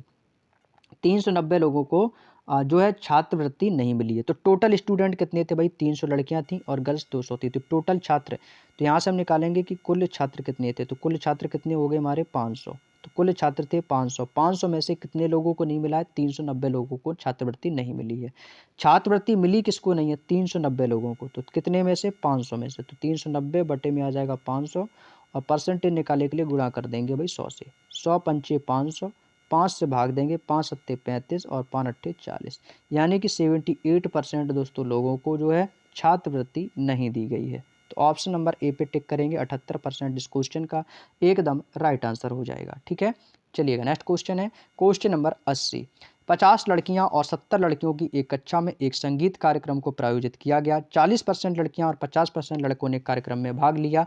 तो कक्षा का लगभग कितना परसेंट हिस्सा जो है वो कार्यक्रम में प्रेजेंट था? तो देखो 50 लड़के और 70 लड़कियां, ठीक है। तो सबसे पहले यहाँ से निकालेंगे लड़कों का। तो यहाँ से निकालते हैं बॉयज़ का। 70 लड़कों की एक कक्षा में 50%, तो भाई 70 का हमें निकालना है 50%, क्योंकि 70 लड़के हैं और लड़कों का कितना कार्यक्रम? 50%। तो 70 का 50% कितना हो जाएगा? तो आप तुरंत बोलोगे सर ये आ जाएगा हमारा 35। कितना आ जाएगा दोस्तों? ये आ जाएगा हमारा 35 आ जाएगा। तो 7 पना यानी कि 35। गर्ल्स का निकालेंगे तो गर्ल्स का कितना है? ये 50 लड़कियां, उसमें से 40% ने भाग लिया, तो 50 का 40% कितना हो जाएगा? 20 हो जाएगा। 50 का 40% कितना हो जाएगा? तो आपको सर ये हो जाएगा 20।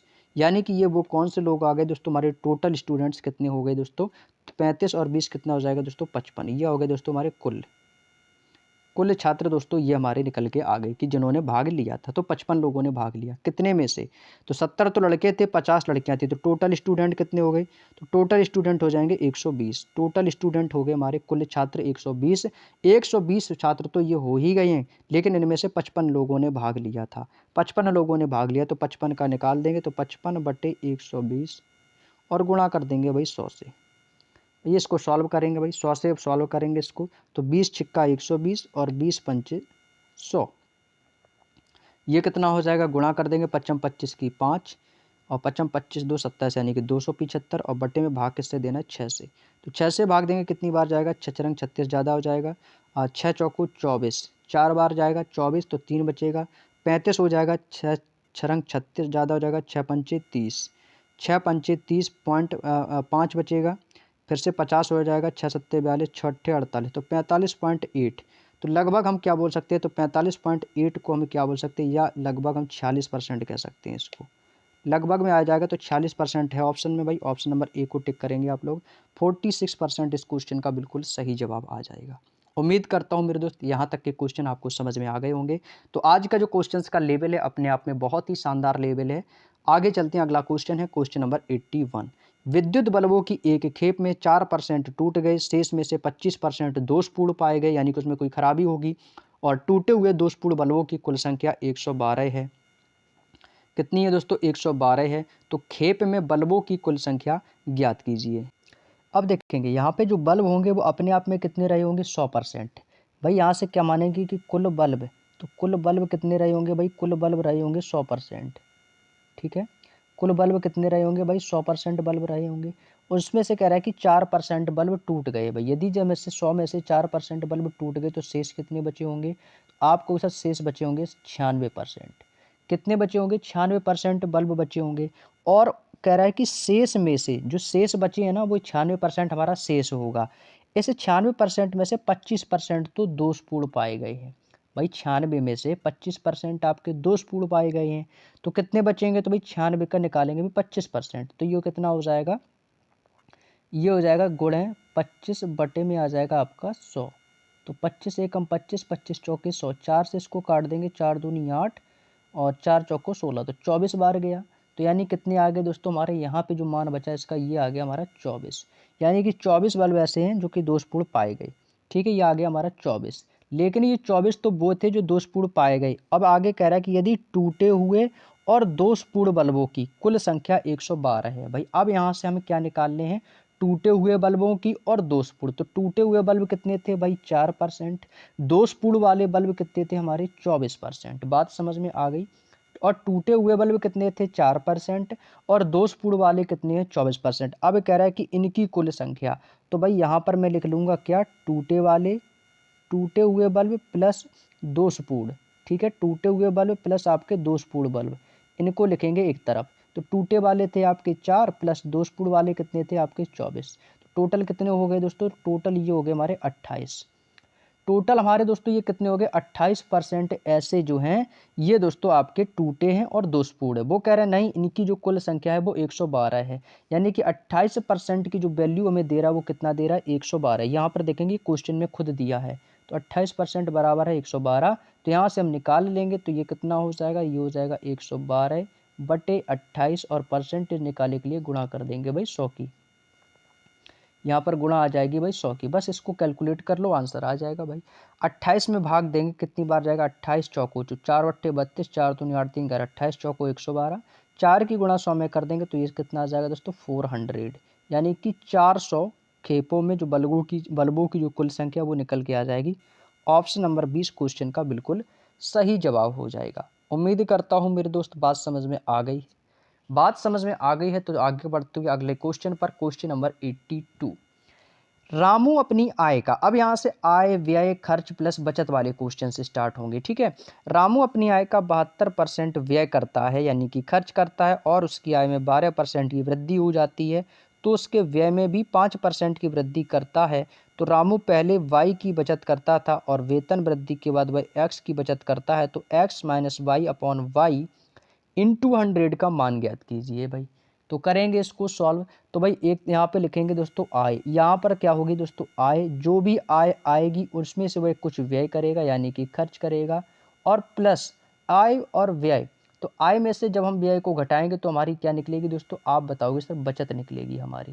भाई आप जितना कमाते हैं उनमें से जो खर्च करते हैं उसके बाद जो शेष अमाउंट बचता है वो आपका बचत कहलाता है। ठीक है भाई, रामू की जो आय रही होगी वो अपने आप में 100% रही होगी। आय जो भी रही होगी रामू की वो 100% रही होगी। उसमें से कह रहा है कि वो 72% व्यय कर देता है। यदि वो 72 दोस्तों परसेंट व्यय कर देता है तो वो बचाता कितना होगा? तो 100 में से 72 घटा के लिख देंगे तो कितना हो जाएगा? तो आपको सर वो 28 बचाता होगा। तो ये 28 जो बचा रहा है ये दोस्तों बचत है रुपए बाई की। तो यानी कि इसको हम क्या मानेंगे? यहाँ पर मान लेते हैं वाई रुपए। ठीक है, इसको मान लिया बाई, क्योंकि यहाँ से मुझे X minus Y upon Y into 100 का मान बताना है ना, तो इसलिए मैंने इसको वाई माना। अब आगे कह रहा है कि यदि यह अपनी आय में 12% की वृद्धि कर देता है। अब जो इसकी आय है ना, ये आय, इसमें कह रहा है कि अभी ये 12% की ना वृद्धि हो गई है। तो पहले 100 थी, 12% की वृद्धि का मतलब कितना हो गया भाई? 112। कितना हो गया मेरे दोस्त? 112। अब और व्यय में कह रहा है कि 5% की वृद्धि करता है। तो जब व्यय में दोस्तों इसकी 5% की वृद्धि हो जाएगी तो कितना हो जाएगा? तो 72 में दोस्तों 5% की वृद्धि। तो इसको कैसे निकालेंगे भाई? 72 में 5 जोड़ के 76 मत 57 में 75 मत कर देना, ये आपको नहीं करना, नहीं तो गलत हो जाएगा भाई। ठीक है, इसको कैसे निकालेंगे भाई? अब 72 में 5% की वृद्धि हुई तो 72 गुणा 105 बटे 100, ऐसे करना है इसको सॉल्व।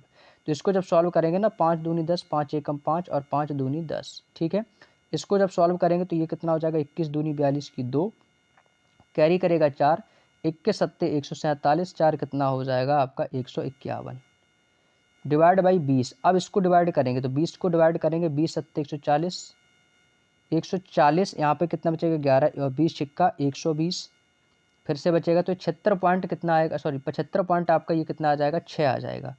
20 पंचे 175.6 आ जाएगा आपका। ठीक है, अब इसको मैं यहाँ से इरेज कर देता हूँ तो ये कितना आ गया दोस्तों? 75.6। ये आ गया दोस्तों 75.6, जब इसके 5% की इसमें वृद्धि होती है।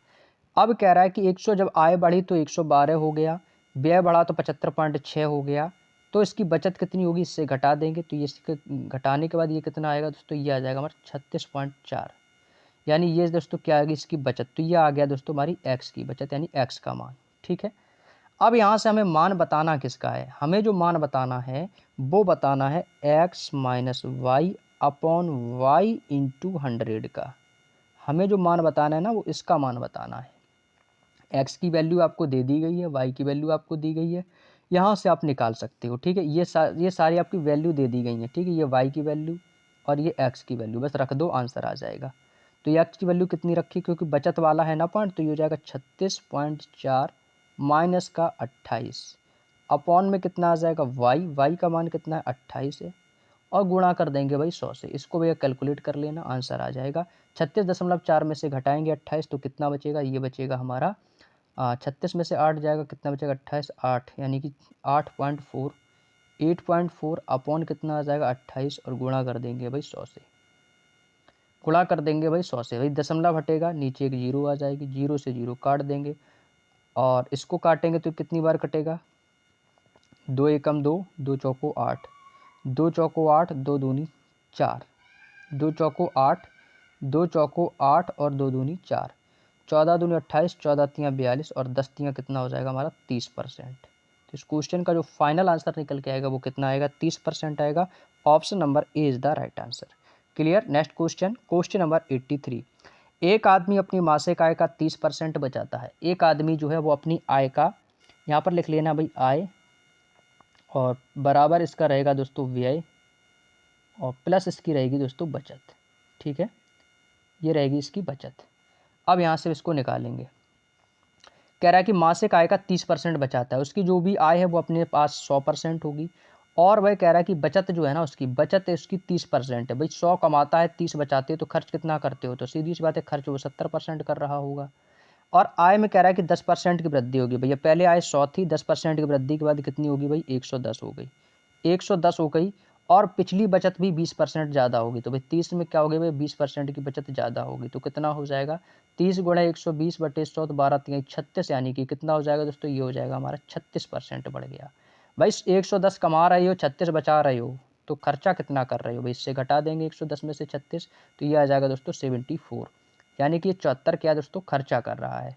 तो कह रहा है कि उसके व्यय में हुई प्रतिशत वृद्धि ज्ञात करें। भाई पहले कितना था इसका, पहले था इसका था कितना 70, अब कितना है 74, कितना बढ़ गया भाई, आपको उधर 4 बढ़ गया है। आप कह रहे हो कि इसका जो वृद्धि जो हुई है वो 4 बढ़ी है, कितने में से 70 में से, जितने में से बढ़ी है।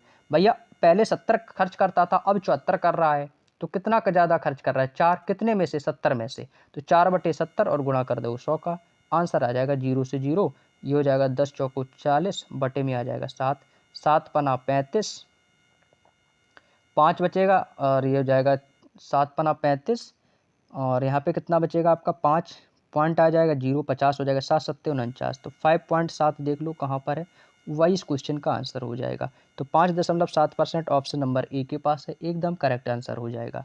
Next question, question number 84। कह रहा है कि हरि के वेतन में से घर से किराए के रूप में 15%। भाई देखो हरि का वेतन जो भी था वो अपने आप में 100% था, हमेशा मानो 100%, वो 15% की कटौती कर दी भाई। यदि उसने 15% की कटौती कर दी तो शेष कितना बचेगा, आपको उत्तर 85 बचेगा।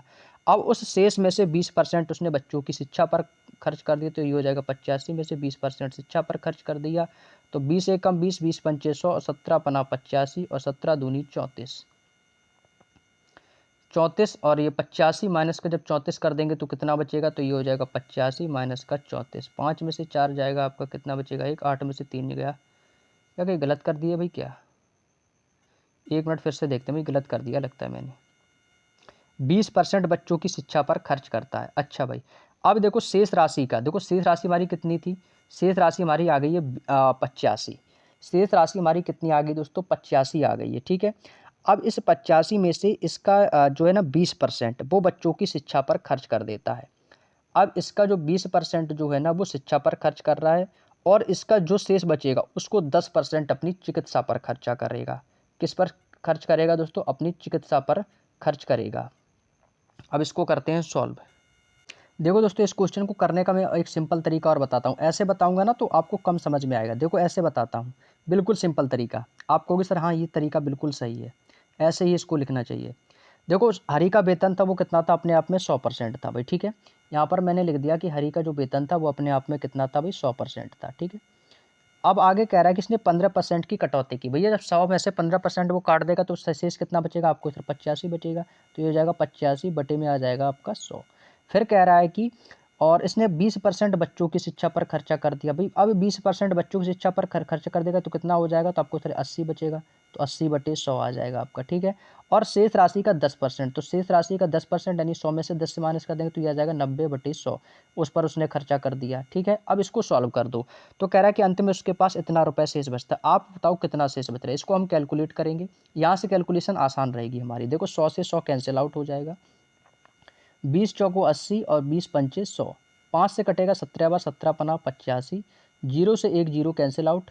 ये हो जाएगा दोस्तों कितना, 17 चौको 68, 68 गुणे 9 और बटे में आ जाएगा आपका 10। भाई इसकी गुणा कर देंगे कितना आ जाएगा, 9 अट्ठे 72 की 2 कैरी करेगा 7, 9 छिक्का 54 और 7 आ जाएगा 61 बटे में 10। जीरो कटेगा, यहाँ पे पॉइंट आ जाएगा तो कितना आ गया 61.2।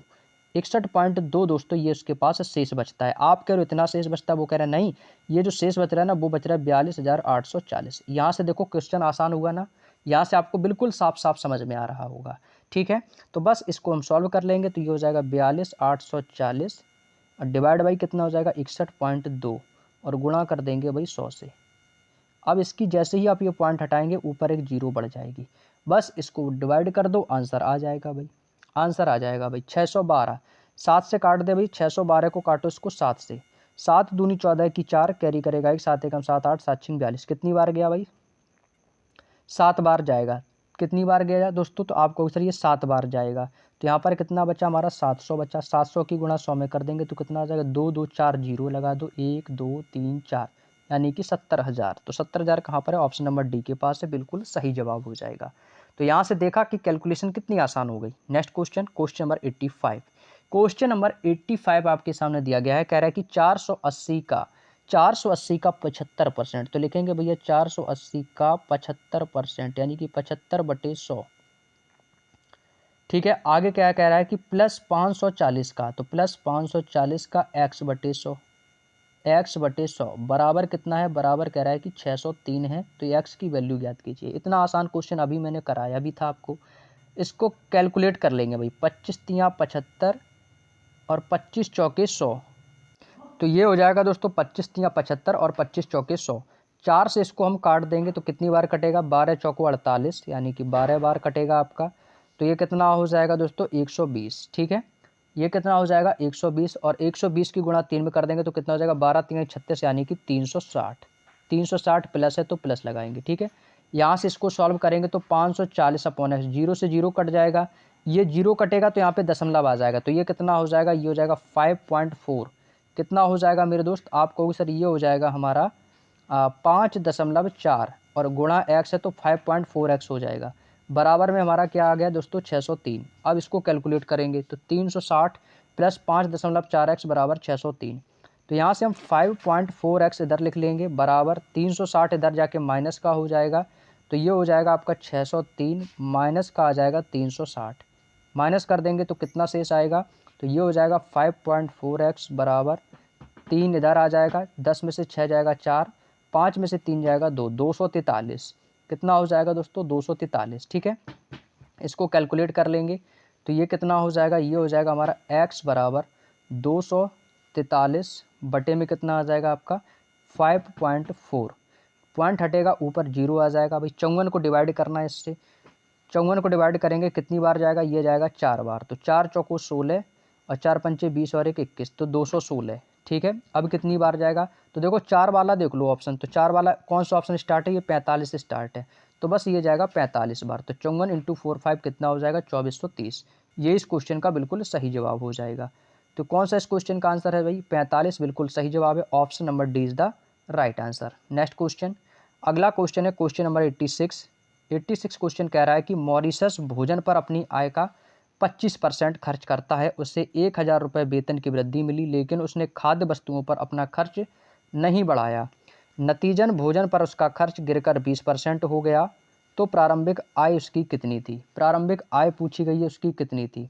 भाई भोजन पर उसने कितना खर्चा किया? उसने किया है 25% खर्च। ठीक है, उसकी आय मान ली, उसकी आय थी एक्स। उसकी आय कितनी हो गई भाई? एक्स थी। उसने एक्स पर कितना खर्च किया भाई? 25%। तो एक्स गुणे हो गया आपका 25/100। ठीक है, इसके बाद कह रहा है कि उसे 1000 रुपये में वेतन की वृद्धि मिल गई। अब उसका वेतन पहले था एक्स, अब एक्स में उसके 1000 रुपये और बढ़ गए, तो कितना हो गया? X plus 1000। अब बटे में आपका कितना हो गया भैया? 100।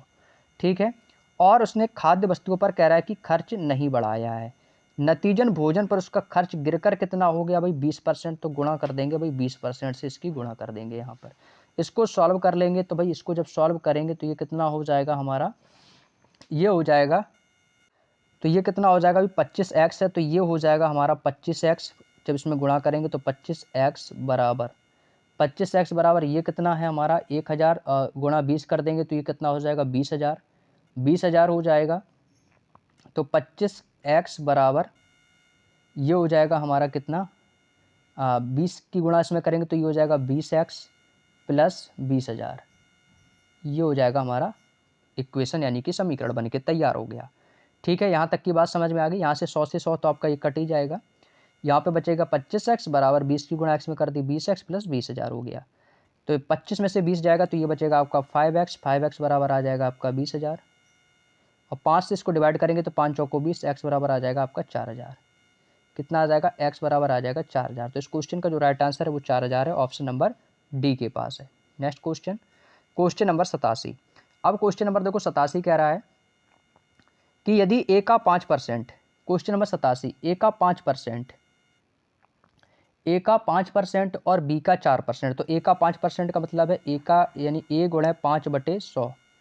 ए गुणे 5/100 गुणे क्या प्लस है तो प्लस लगा देंगे। प्लस क्या कह रहा है? प्लस बी का 4/100, प्लस बी का 4/100 यानी कि 4/100 हो जाएगा यहाँ पे। बी का 4/100 बराबर, बराबर में कह रहा है कि 2/3, तो 2/3 लिख देंगे।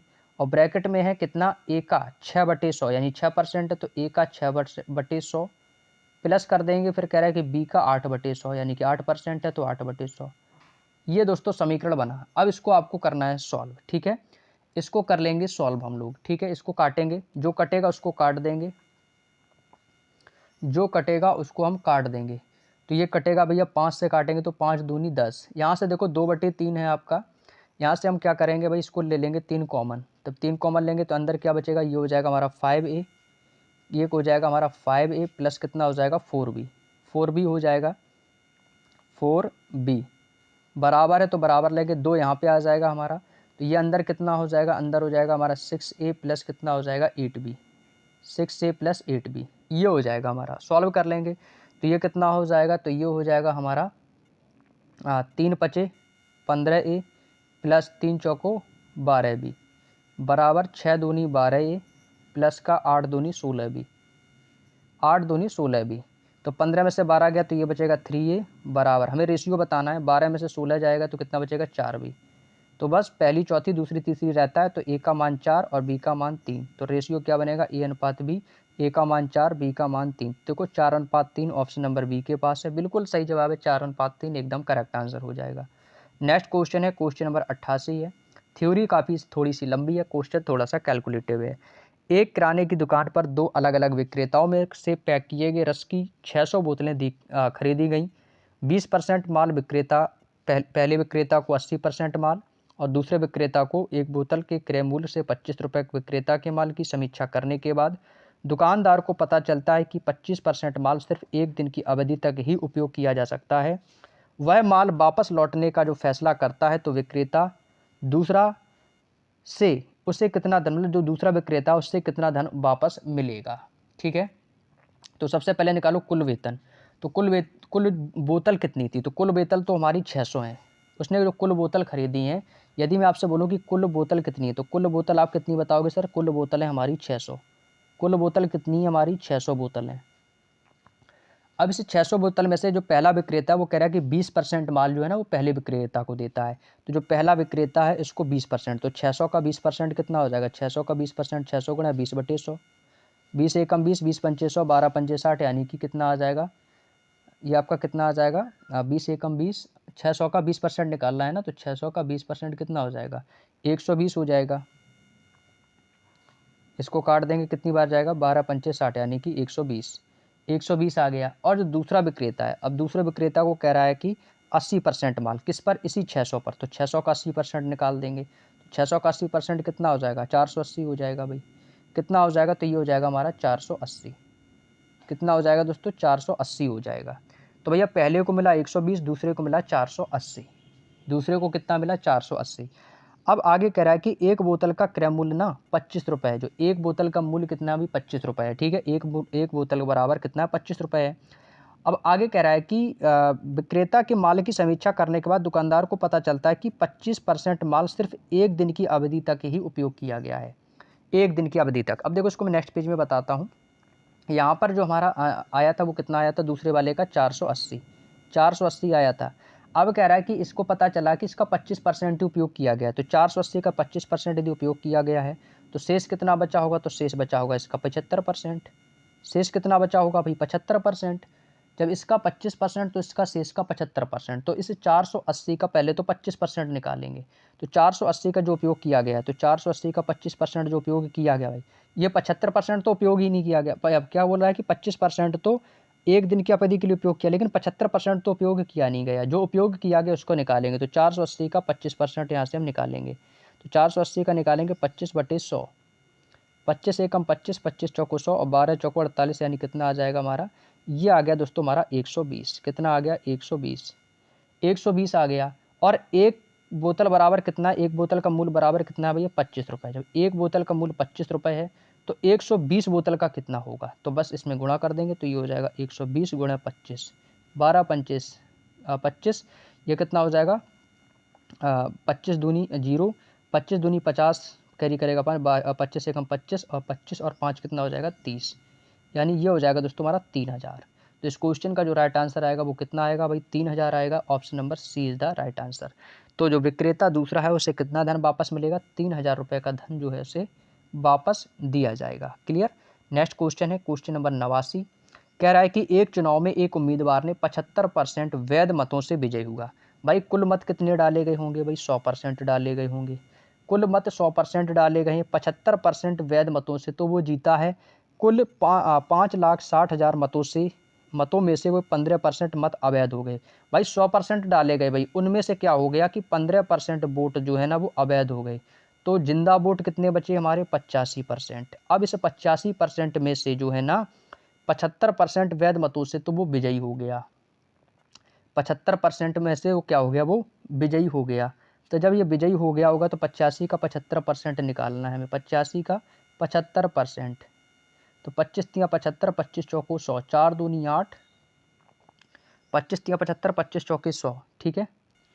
25 तिया 75 और 25 चौके 100, तो 3 पचे 15 की 5 और 3 अट्ठे 24 1 25, 255 4, तो 4 छिंग 24 और 4 तिया 12।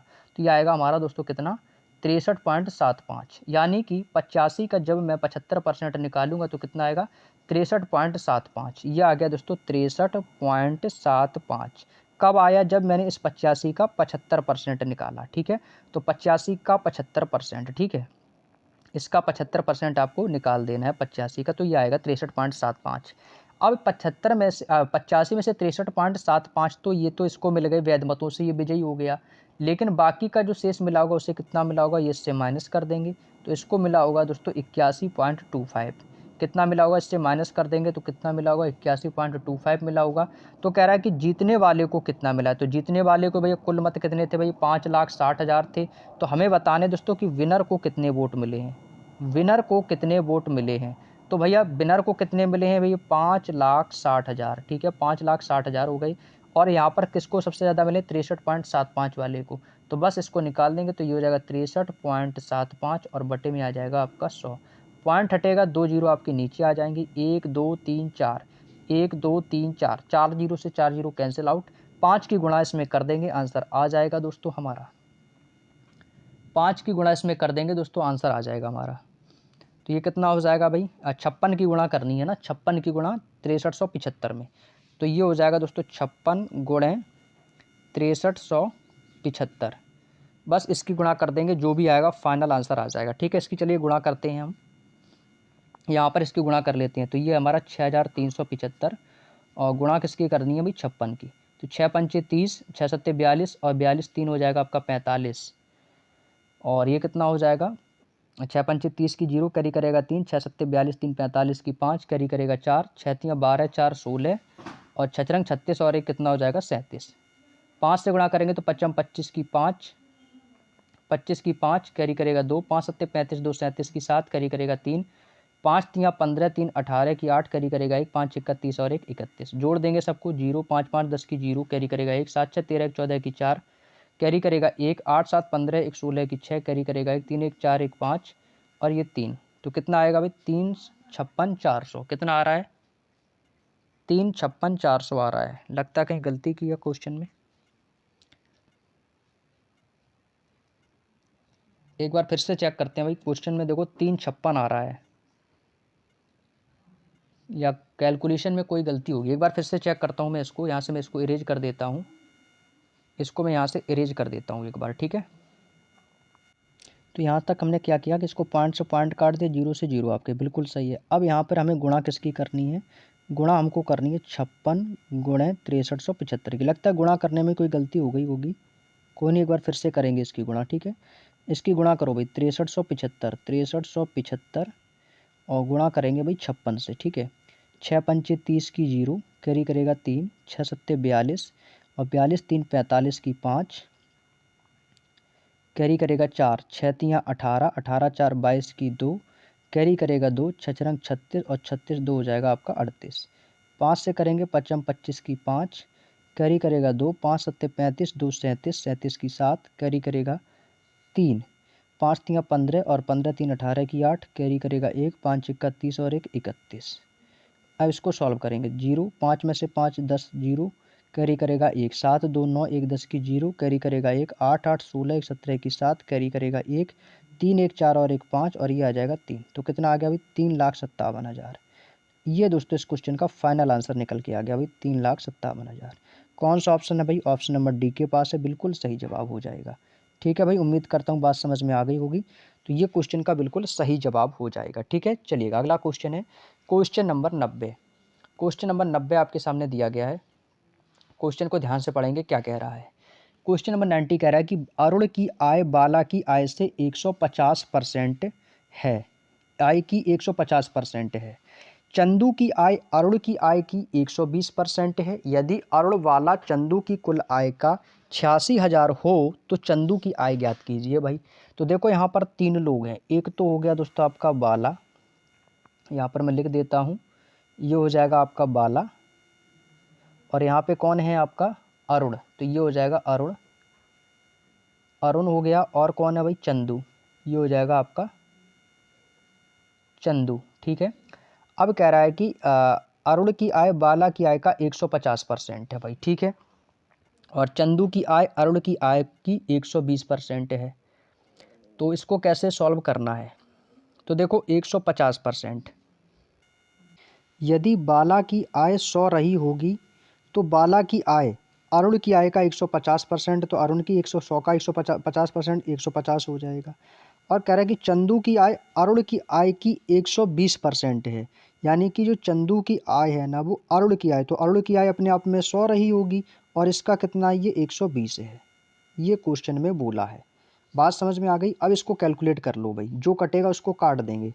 ठीक है, तो ये हो जाएगा 20 500 और 20 छिक्का 120, तो ये बन गया 5:6।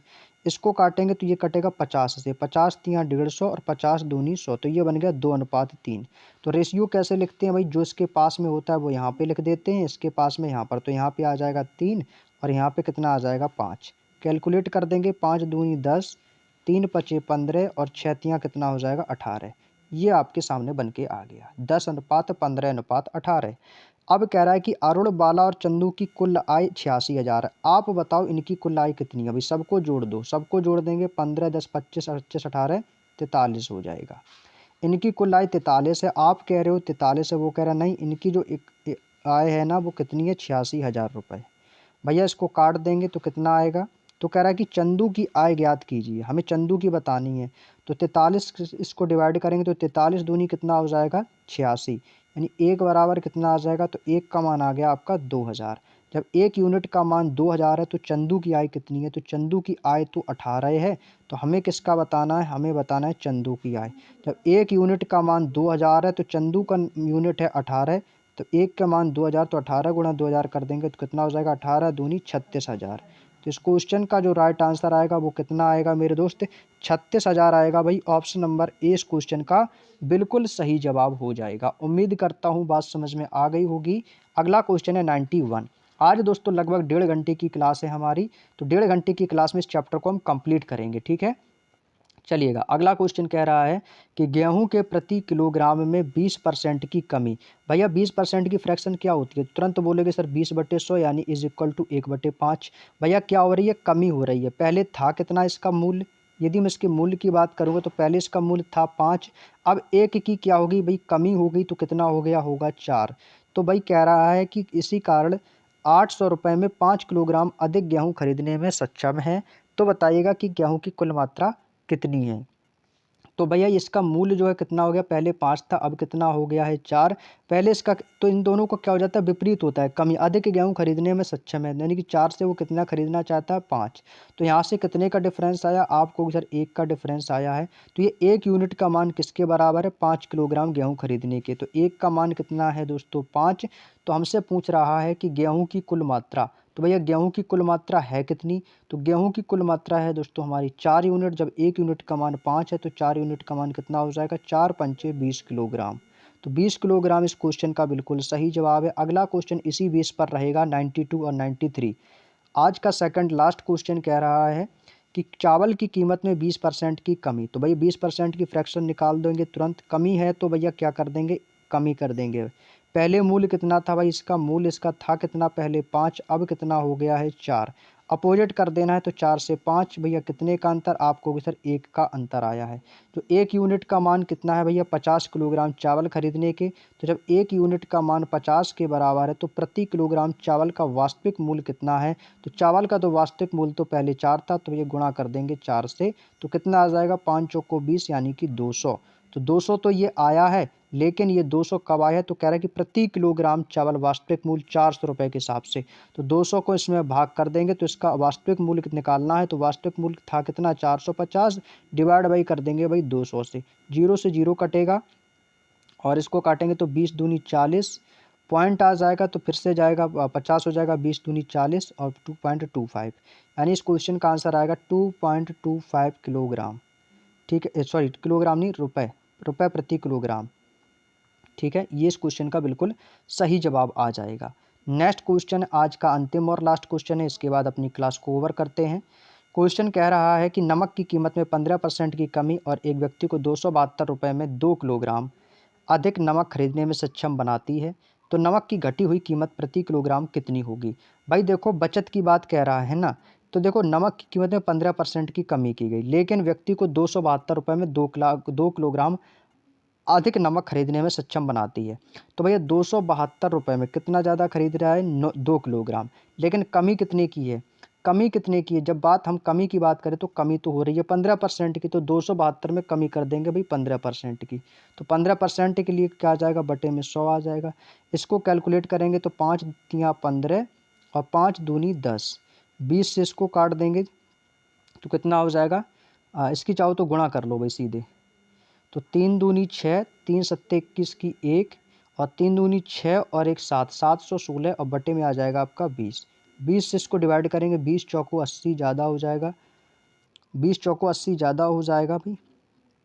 5 तिया 15, 5 दूनी 3 दूनी 6, 3 सत्ते 21 की 1 करी करेगा 2, 3 दूनी 6, 2 8 आएगा भाई 8, 816 होगा भाई यहाँ पे 816। ठीक है, बिल्कुल सही है। अब इसको डिवाइड करेंगे तो 20 चौको हो जाएगा 80, 20 चौको 80, एक बचेगा 16 हो जाएगा, पॉइंट आ जाएगा तो ये हो जाएगा 160, 20 अट्ठे 160। तो कितना आ गया दोस्तों 40.8। ये दोस्तों हमारी क्या है दोस्तों, नई कीमत है। तो कह रहा है कि नमक की घटी हुई कीमत, तो नई कीमत हमारी क्या निकलेगी, तो हम कह सकते हैं न्यू प्राइस। न्यू प्राइस कैसे निकालेंगे, तो ये इसका है कितना 40.8, तो इसका क्या कर देंगे, आधा कर देंगे, तो इसका आधा कर देंगे, डिवाइड कर देंगे तो कितना आ जाएगा 20.4। तो 20.4 आएगा भाई, कौन सा ऑप्शन है, ऑप्शन नंबर ए 20.4 इस क्वेश्चन का बिल्कुल सही जवाब हो जाएगा। तो दोस्तों ये थे हमारे आज के 93 क्वेश्चंस कंप्लीट होते हैं और ये चैप्टर जो है हमारा पूरा कंप्लीट होता है और नेक्स्ट डे से हमारा नया चैप्टर आएगा, 7वां चैप्टर स्टार्ट होगा, प्रॉफिट एंड लॉस। ठीक है, तो प्रॉफिट एंड लॉस के जो क्वेश्चंस हमारे रहेंगे वो हम आप लोगों से नेक्स्ट क्लास में डिस्कस करेंगे भाई। ठीक है, तो आज की क्लास को हम दोस्तों इतना ही रखेंगे और बाकी के जो आपके शेष कुछ आपके जो नया चैप्टर है उसे हम नेक्स्ट डे से रखेंगे। तो ये चैप्टर दोस्तों हमारा कंप्लीट होता है और अगला चैप्टर रहेगा प्रॉफिट एंड लॉस का, तो उसको तैयार करके आएंगे आप लोग और इसका जो बोर्ड पीडीएफ है वो आपको हमारे टेलीग्राम पर मिल जाएगा, तो वहाँ से आप लोग इसको डाउनलोड कर सकते हैं। तो चलिएगा आज की वीडियो में इतना ही, मिलते हैं नेक्स्ट क्लास में, तब तक के लिए सभी को जय हिंद, जय भारत।